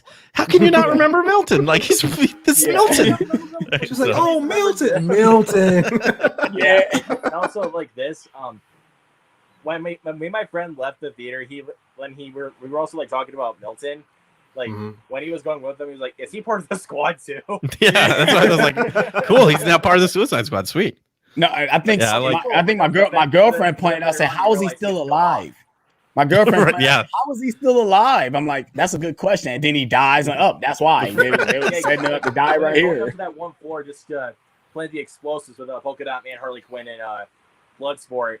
Yeah, he just gets shot in there, and he's just like, and then Polka Dot Man just like goes off for like vengeance or something like that. Yeah, it's like, bro, you really cared about this guy so much, you really had to go like, yeah, he sacrificed himself to help us. Right. He like sacrificed that whole building, man. He sacrificed the whole building. Yeah. And then going back to now, when I said we caught up, this was the 8 minutes later scene basically. So we caught up back with Peacemaker. Now they had their standoff. We get the small bullet the thing that called back from the first one, which it wasn't really emphasized. Which they said it, but if you missed it, you probably wouldn't have got this scene. Right. You would have to really listen to the dialogue when I'm talking about. Oh, I use smaller bullets. Right. It wasn't really like a thing that they talked about throughout the movie. But I did love the callback though. I did love it because I peeped it. I did peep it. I'm like, oh, he used smaller bullets. He actually fired back on him. But then I really did think he died. I thought Peacemaker died till I saw. I did too. Me too. He got the second, like I said, when he got the second post-credit scene, it turns out he's actually alive. Yeah, I guess I was surprised. And then so now we are figuring. Oh, we find out that about the drive. We find out that the United States was behind the whole Project Starfish. They just didn't want to do on U.S. soil, which I thought it was some that seemed a little too cliche for me. Like that, the reason why Amanda Waller really sent these people in just to erase the footage so they don't get blamed for what's going on. Right. And then obviously at the end where the Amanda Waller doesn't know that he has the drive. So when Starro gets released, he's like, "Oh, you went there to destroy the stuff? Okay, your mission is done. Just leave." And then we get a great performance from Viola Davis, literally going off on everyone to turn back because they like, oh no, all the people are gonna die because Starro is not released, and all these people are gonna die, and then Alba grows a heart like, fuck, I gotta go back and save these people. He really wanted to complete this mission. He really wanted to complete the mission. Yeah. But what I know we didn't talk about. What did you guys think about the people working with Amanda Waller? I love them. One guy that's like, "Hey, we got a kaiju up in this crap." Like, yeah. It's like, oh, of course, bring another Warner Brothers project in this joint, right? Because I thought that guy reference. That guy was the on-set King Shark. He was the guy. He was the actor who played King Shark on set. Yep. Oh wow, I didn't know that. Yep. Yeah. Yep. Nice. So yeah, he's a buddy of James Gunn as well, and so he was in Guardians 2, I believe. I think he was one of the Ravagers. One of the Ravagers. I do remember him. That makes sense. But yeah, I liked him a lot. He was the standout, I think, out of the crew. Everybody else was a little, they're small parts. But yeah, I actually kind of liked that she had a team. In the first movie, I don't think she really had that. It was just kind of her. And so it was interesting seeing kind of the operation behind the scenes. Yeah, I love that they're like I said, the scene where she's going off on it, she's about to like kill all of them, and they're all just sitting there like, man, we really don't want to do this. And then the one person murks her, and then the same guy's like, oh my god, what the fuck did you do? Like, what did you do? And she's like, man, just think about it. She's talking about killing kids. Like, there's kids in this village. And she goes off on a dude like, man, go on the fucking call, you fucking dickhead. And just, out of nowhere, I'm like, it's like James Gunn like knew, like, I want an absurd line from you in this scene. Like, just say something so random, and we're gonna put it in the movie. And that's what she came out with, and it was hilarious. James Gunn always knows how to pull out very absurd lines and just be like, hey, you say this, we'll put it in, make people laugh. It felt like it was definitely improv. I don't feel like that was a scene that was actually written. Oh, maybe it was. Yeah, I was gonna say that's actually the one line in the movie that I really don't like, and it was because she was so. It was just weird because she's so soft spoken right before that because she hits Amanda Waller and that guy's like, what, and she's like, there's people, there's kids there. Yeah, and then she immediately just yells at this guy and calls him a dickhead. And I was like, it just seemed super bizarre. But maybe you're right. Maybe it was improv and James Gunn thought it was funny, left it in. Yeah, probably. Yeah, and I got to say really quick, that little line delivery that they did in the movie, that kind of reminded me of one of James Gunn's other films called Slither, like where it's just like random line delivery. Especially that scene in the barn where the guy with top blonde hair is like. You ever seen anything like that? Me neither. I watch Animal Planet all the time. That's actually one of the James Gunn movies I haven't seen. I haven't seen Slither yet, even though I've heard really good things about it. It's great, man. It was actually James Gunn's first movie that he ever made. Yeah. It's really good. I haven't seen it in a really long time. I'm surprised Screen Factor hasn't done a Blu-ray for it. I could see them actually doing a Blu-ray release for that. I wouldn't be surprised if they do it now. With this movie being so the Grant Monster. Yep. Have you guys seen Super? I have seen Super. I actually didn't care for haven't Super. seen it. Yeah, that's the I didn't only care movie for Super. I haven't seen. Yeah, this movie felt like a much better big budget Super. Right. Yeah, I can see that. It had that $100 million. Yeah, it had that same vibe, but it was much better. Yeah, You know, I agree. He was given a property that more known. He has $100 million. Of course, it's gonna probably feel a lot better. But he's also done other movies that he's learned from. So he's done 2 big budget movies with Marvel. He knows how to do this. Yeah, It's probably nothing now. But now we're on the face off between Starro and the team. The squad. Yeah. And now we finally get the leader moment that Bloodsport gives off. And now after watching it a couple times, the whole Kim telling King Shark that the monster is Nom Nom. To me, it's like it kind of reminisces of I love those nom nom. Avengers. Yeah. Avengers of him Smash. Ash. Yeah. Yeah, this is basically his Captain America moment, telling all the characters to do certain things. And that's exactly what it was. I felt like it worked because it kind of completed his arc. Because at first he's like, I'm no fucking leader. I'm not a leader. I'm not. You know? And he's like, she's like, I'm gonna make you one. And in the end, he ended up being a leader. And he actually ended up doing the right thing in the end. We get all these little moments. We get King Shark doing what he does, and this is where we get Polka Dot Man his end after seeing his mom and trying to burn her leg off. And I love that we didn't talk about Starro coming out and taking all the people over. What did you guys think about that? Because I had a problem with why didn't people were just staring at them. If it was me, I would be shooting immediately. You guys were already shooting at the time. Why did everybody just stop and just look at it? Like, didn't even have any weapons on them. That's the reason why they didn't even do anything. Yeah, the military had weapons. None of the military were shooting. That's what I'm talking about. That's what I'm talking about. The military didn't do anything. Yeah, they were like literally just standing there. Right. No, I agree with you. You're right. They should have started blasting. They're basically just standing at it, and they're just like. It's like they forgot that they had weapons. Yeah, but no, you guys are already shooting at the giant starfish that came out of the damn building. Like, just shoot at the little things coming out his damn armpits. Shoot those. But the one thing I also had a problem with is that if they don't, I thought they were gonna be like the face huggers. Like, you know, if they don't latch onto you, they're still gonna try to latch on you. But I'm figuring that was just a parody of them. Like, once they latch on you, if they don't, they die. That's why I figure, okay, it's just a parody of those things. But then they just come back like next thing you know. Yeah, but then now they're just corpses starfish. Now. They're just corpses now. They're controlled by Starro. Walking in human motion. Yeah. Yeah. They're not. What the thinker explained it. They're not progeny. They're an extension of the Starro. Starro himself.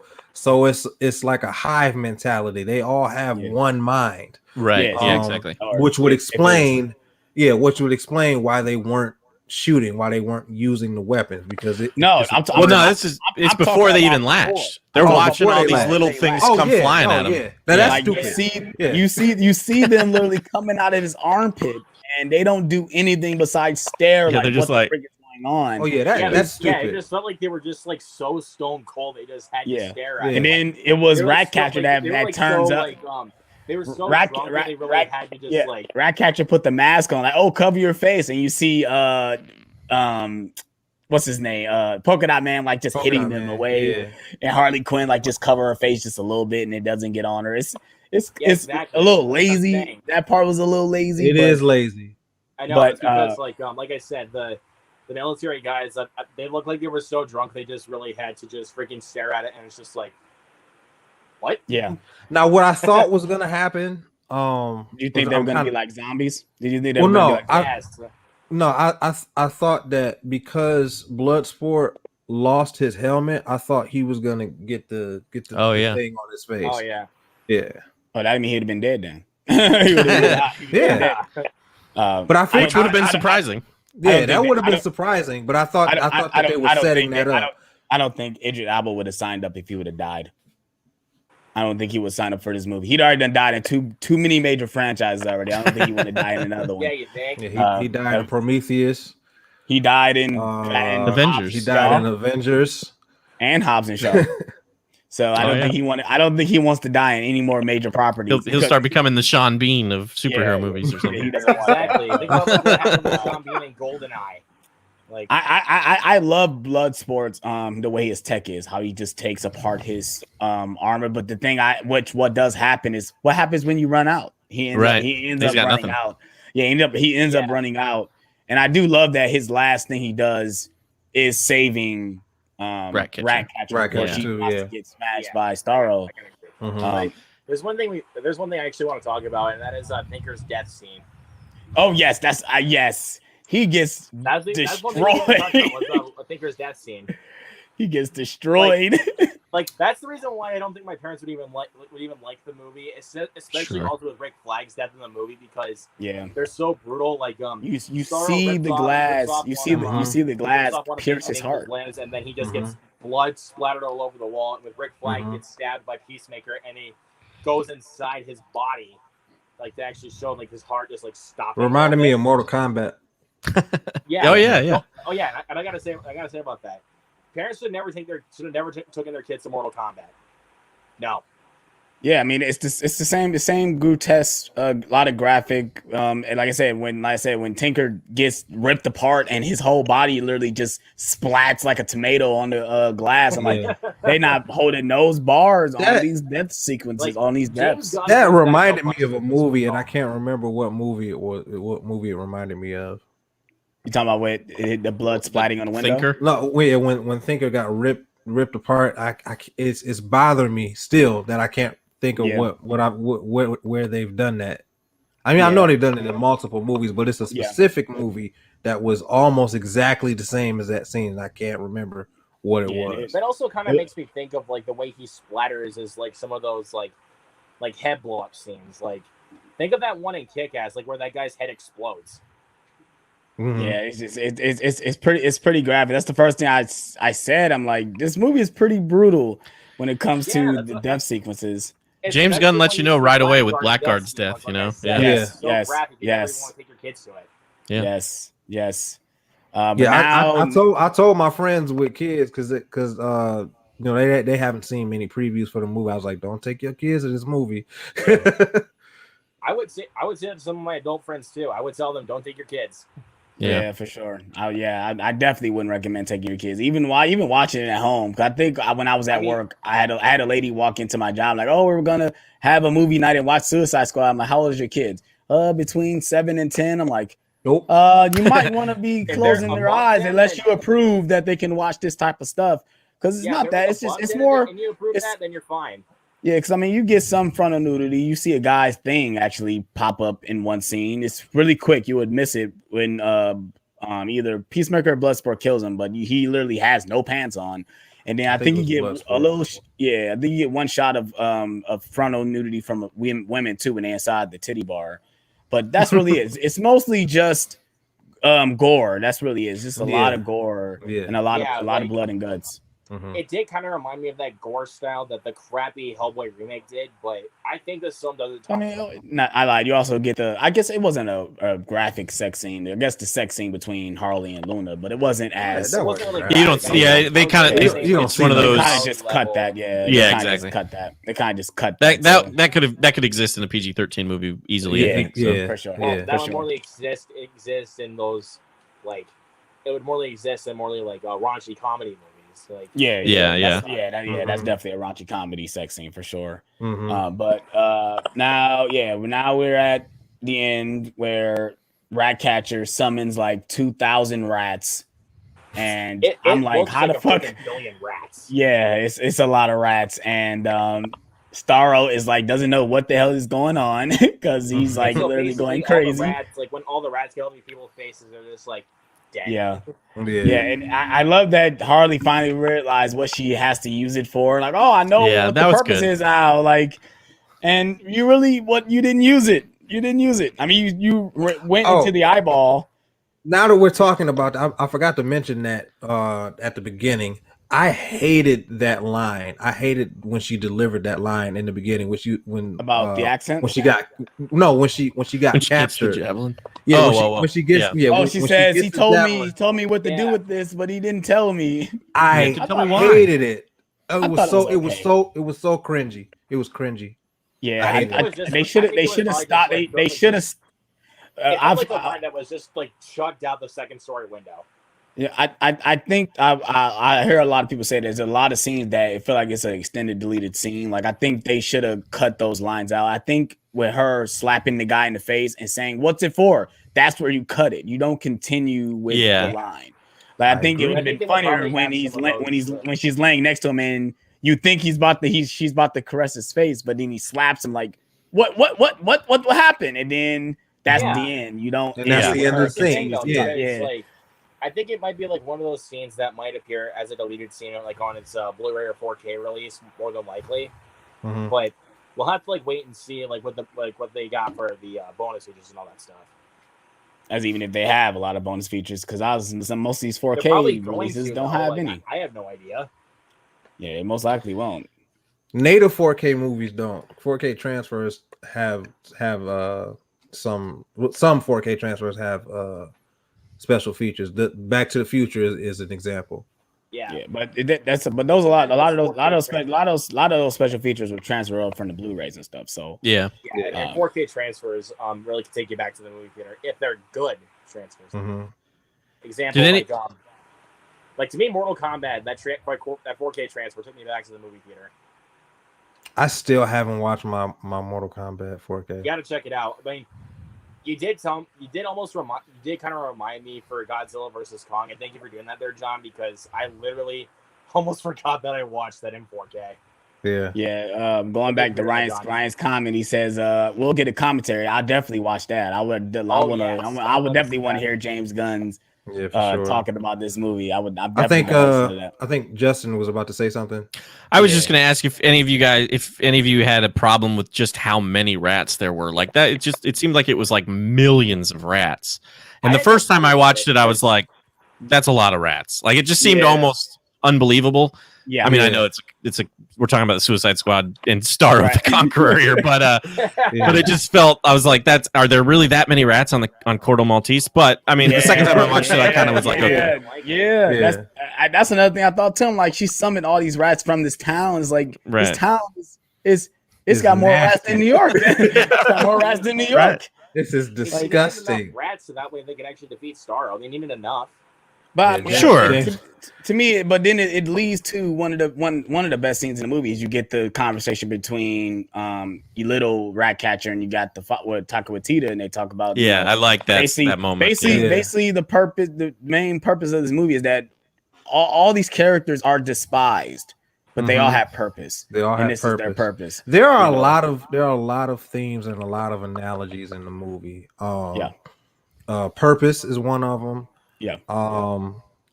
I saw a person had pointed out that there are a lot of birds dying in the movie, and I was like, birds represent freedom, and the fact that they're dying is reflective of the fact that the freedom of these characters have been taken away. Basically.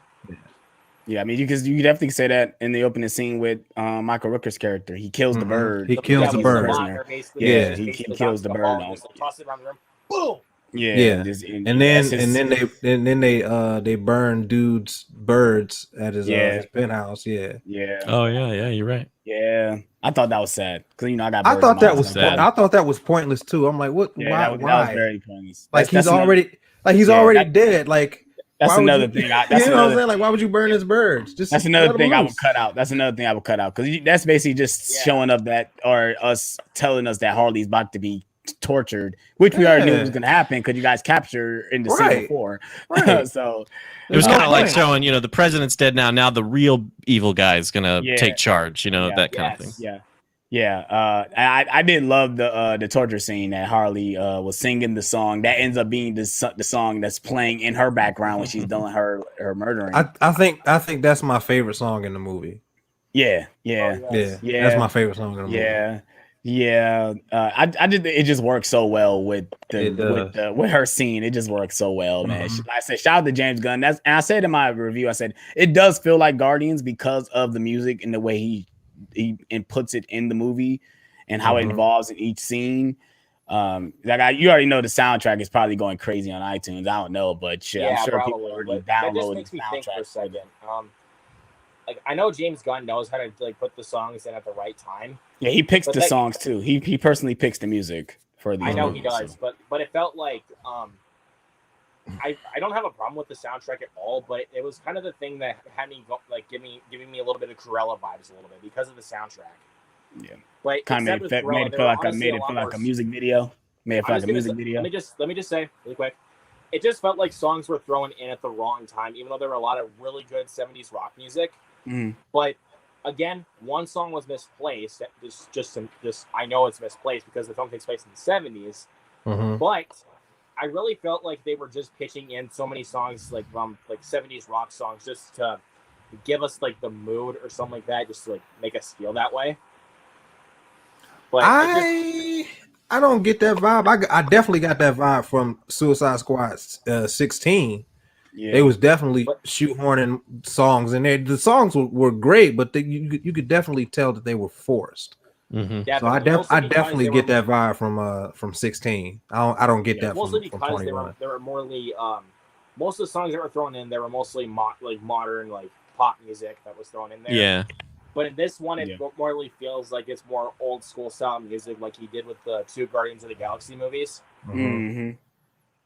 Well, I think that's obviously his favorite genre, so that'd be that 70s, 80s. It probably is. I'm not a huge fan of when songs in movies are really kind of on the nose with what's going on in the scene. That was the problem I had with Cruella. I think the soundtrack was a bit too on the nose. Was it? I haven't seen Cruella, but there was at least 2 instances in this movie. I'm the only one in the room that has seen it. I will. I have nothing against it. I will watch it, but I just haven't seen it yet. But yeah, for sure. I just hate being the only one that has actually seen a movie like that. Like, why? And I didn't go. I had time to go see the theaters. Yeah, I didn't get a chance. Yeah, and I wasn't going to pay the $30. $30. Nope. I'll buy it day one. There were other things that I wanted to see more than that movie. Yeah, I get that, but what I'm trying to say is like it would have been a better theater experience for you guys to see it in the theater, like I did. I believe you. I believe it was you as well. A great theater experience, to be honest. Like the Suicide Squad was probably my favorite theater experience that I've had so far this year, besides Cruella. But if I'm being honest, like Cruella honestly had a more packed theater than the Suicide Squad did, like for my viewing. Well, it's a kids. It wasn't. Yeah, it wasn't many people in Suicide Squad. It's a rated R superhero film that, for one, the first movie didn't get a lot of critical praise. Mortal Kombat was more packed for my theater when I went to see it. Yeah. And I don't know, but COVID cases are also going back up, so it's possible people are not going to the theater as much right now. So yeah. But Justin, you was about to say something before you got cut off about two. No, that's okay. It's all right. I was just talking about I don't like when songs are on the nose with what's going on in the scene, and I know it happened. I think at least twice in this movie, but I can't remember the first one. But the Harley Quinn, when she's that whole montage with the president, the song is saying like "lonely," blah blah blah blah, and it's just very much what she's feeling, and I don't know. I didn't care for that. I mean, the song itself is fine, but it was just like, this is what's going on in the scene. And I don't know. I didn't care for that.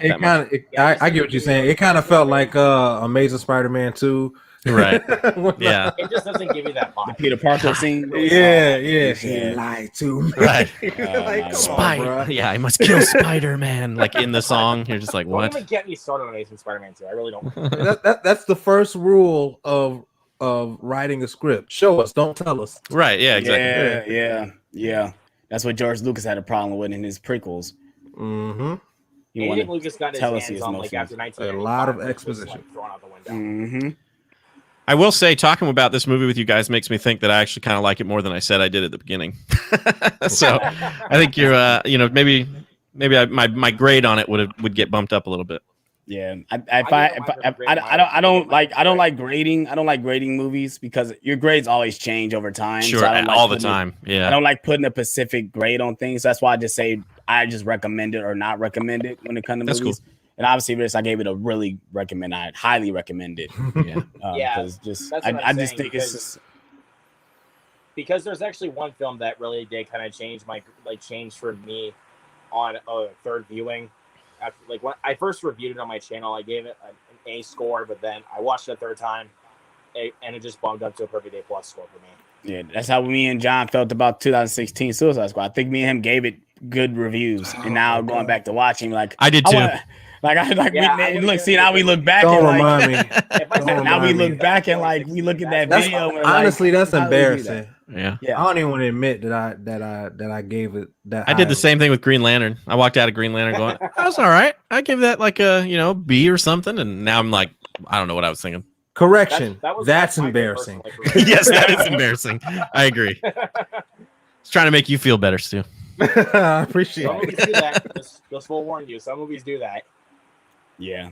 But I think we touched on most think we of covered the, everything. covered most of everything with Suicide Squad. Like I said, obviously if you guys in the chat, or if you watched on the replay, let us know in the comment section below if you guys really enjoyed Suicide Squad. Go ahead and hit spoilers, man. This is a spoiler discussion. You guys can hit spoilers all up in the comment section below. I'm not gonna report you or block you or anything, because I mean the movie's already been out for a weekend. If you guys don't care, then it is what it is. We're coming towards the end of the stream. Probably got like 10 more minutes left that we're live. We got a couple more discussions. We got one thing we do. We talk about the physical media and what's coming out and what we're excited about, what we got. I didn't even pull out any of my physical media just because I was just ready to get on live and talk. I'm gonna about go. Neither did I. did get a forgot. few, I was supposed to, but yeah. I forgot. I did get a few movies this past week, and I'm gonna go pull those out for you guys so I can show you. All right, Okay. go ahead. Real quick. While he's doing that, I'll say I don't buy as much physical media anymore as you guys do. And part of the reason for that is because I've run out of space. I've got about roughly 3,000 DVDs and Blu-rays downstairs. And I've had to get real picky now about what I buy, just because I have to get rid of stuff in order to make room for new stuff. And Yeah. and so we're super excited about Batman: The Long Halloween Part 2 coming out on Tuesday. I will go out and buy that. Yes, for sure. But I have not really purchased anything recently. Yeah, One I'm I'm most definitely excited excited. The one that I'm most excited about this month is In the Heights, coming out on August 31st. I'm really excited to see Oh, it, cool. to get that. I probably won't be buying. That'd probably be a Black Friday buy for me. See, I'm just man, not you're really, into musicals. You're really for real. missing out, man. I'm telling you, you're missing out. Yeah, I will. I hear. yeah, I mean, that's not- I hear people raving about it, and I believe that it's good. It's really hard for me to get into musicals. There's really Okay, I only get that. But 2 or 3 musicals that I truly enjoy. Yeah. yeah, okay. So I bought these the Friday before the Suicide Squad came out. I bought these at Walmart on Friday. I got Mortal Kombat Nice. 4K, Nice. Force of the Slip. I also got Quiet Place Part 2. Nice. Originally was my favorite movie of the year before the Suicide Squad took over. But then my buddy Kevin Cook from Georgia sent me some movies in a little unboxing video, which you guys have not seen. Go check it out. He sent me Repo Man. It's a cool movie. He sent me Dread, That's Nice. a great. I love Dread. Yep. God. Great movie. but it just comes with the one disc inside. It doesn't really come with that. That was a blind buy for me. I bought it. Stu, I hadn't almost seen put it. that on my draft love pick for Dread, your honestly. studio time last Yeah. week. I almost picked Dread. Yeah. Me and John got the steelbook for Dread. Nice. Yeah. 4K steelbook. Body of Lies, directed by Ridley Ridley Scott. Scott. That's Yep. not a bad Leonardo film. DiCaprio and Russell Crowe. Yeah, it's not a I bad actually film. had this That's a on good DVD at one point, but I wanted to get it on Blu-ray, so one. Yeah, I got I that have too. it. And Gotta upgrade. I actually have seen that movie before, and I really like it. Yeah, it's not a bad film. Directed by Ridley Scott. And I also got Sam Raimi's The Quick and the Dead Cool. with Sharon Stone, Gene Hackman, Russell Crowe, and Leonardo DiCaprio. Another DiCaprio movie. Right. I got to get that. I'm too. a sucker for DiCaprio, to be honest. I'm a Gene sucker. Hackman. I miss Gene Hackman. I do too, man. Yeah. Oh, yeah, I just and watched also, the. I just watched the movie with him. I forgot what it's called. Lance Henriksen and Gary Sinise are also in The Quick and the Dead. Nice. Really enjoyed that movie a lot. And you guys are actually okay. Alex, I think you might own this, but this is a 4K. I was so happy to get this on 4K with the slipcover. The Matrix. Yeah, I got the collection. I got the trilogy actually. I found the trilogy for $30 at the exchange, and I could not pass it up. Wow. Nice. Yeah, I don't have the slip, but I have that 4K. Yeah, but yeah, this I don't know why they didn't keep this cover as this. Yeah, that's actually the artwork I have. I have the one that's in the big slip box. I don't have the separate slip covers. Yeah, I don't know why they didn't keep this cover as part of this right here. I kind of like when they do that. I kind of like when the artwork underneath the slip cover is different. Personally, but me too. It does come with 3 discs inside. It's got the 4K in here. It's got the Blu-ray. I hate the disc that is stacked on top of each other. Yeah, I don't like that either. I kind of wish they would do like what I have with Finding Dory, where it's like those the clamped ones. Put the other disc over it, Pick out what one you want.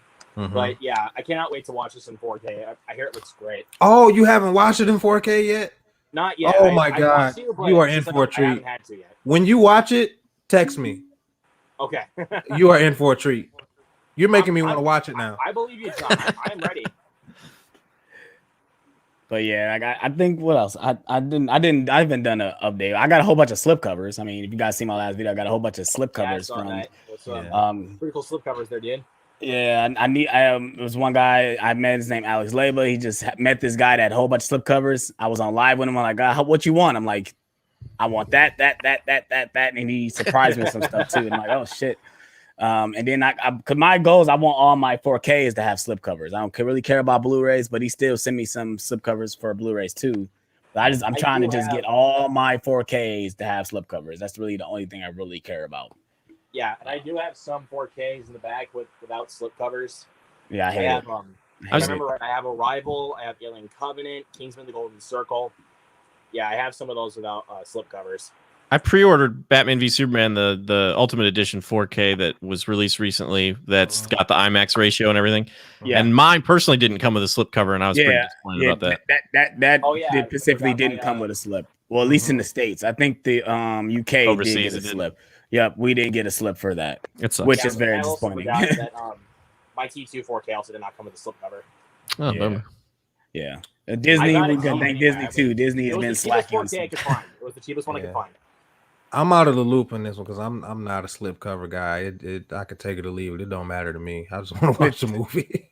That's the important part, I guess. I'll still buy it. I'll still buy it if it doesn't. But if I could find it or someone just give it to me, I'll take it. I'll take it. Yeah. I prefer having it rather than not having it. But I'm the same way. I mean, I can kind of go either way. I'll buy it either way. But if it's got a slip cover, I would prefer it to have a slip cover. And that's fine. But it bothers the no slip, no buy mentality really irks me. That's just pretentious elitism. That's all that is. Totally get that there, John. Totally get it. But I mean, that's it. I think we've done the most of our discussion. We've been live for over 2 hours. I want to thank Luke and Justin for joining us on this episode of Nerd Talk. It was very exciting talking Suicide Squad, you guys. It's how I wanted to be, because I don't think there's any else. We got Shang-Chi coming up next. I'll figure out if we're doing a spoiler talk for that. I'm not very excited. Thank you guys so much for having me on here. It's been a real honor to be on here. No problem, man. Thank you for coming, man. I really appreciate it. So we're about to end the stream. Let's say shout out to everybody that's in the chat. We still got 6 people watching. Shout out to all you guys for checking us out. We're gonna end it with our guests giving us our last hurrah, telling us where they can find it. We're gonna start off with Luke and we're gonna end with Justin. So Luke, let us know where everybody can find you again. All right. So like I said at the beginning, you guys can find me on YouTube, Luke Ponto, and also go find me on Instagram. My Instagram account for my movie stuff, and also YouTube, Luke the Film Buff, and you can also find my main account, Luke Ponto 3. So make sure you guys go follow me on Instagram, and also go subscribe to my YouTube channel, Luke Ponto. I post movie reviews, Blu-ray haul videos, and also collection videos. And I really love doing this kind of content for you guys. So once again, Alex and John, thank you guys so much for having me on this stream. It's been a real pleasure to be here. All right, thank you, man. Like all his links, the links to his YouTube channel will be in the description. Go ahead and hit that subscribe button. Justin, love having you on the channel, man. Go ahead. And end this out. I want to say thank you as well. This was a ton of fun. So thanks for having me on here. It was a blast. My main thing is I have a podcast called Superheroes Movies and Superhero Movies. I would love if you guys check it out. There's a YouTube video, we upload YouTube videos of us talking, YouTube video versions, I guess, of the podcast as well. And then I'm on Instagram at Cinema Heroes. If you want to follow me on there, that'd be great. Thanks. Mm-hmm. I said their links to their YouTube channels will be in the descriptions. Go ahead and hit those subscribe buttons. Go check out these guys. They both have really great content. I just love hearing Justin talk. He has a very podcast voice. And like he does a very voice that sounds very intriguing when he's talking. But I agree. Thank you guys. I appreciate that. Hey, say if you guys enjoyed this episode, thank you so much. Please hit that like button. Please subscribe. You guys know Smooth J Stu. Go ahead and check out his YouTube channel as well. He has really great content. His link will be in the description as well. You guys know I am. If you guys are new to the stream, please hit that like button. New videos will be coming. More Blu-ray hunts, more Blu-ray collections, more reviews, more live streams. And we are out on this one, you guys. Peace out. Stay See you guys smooth. next time.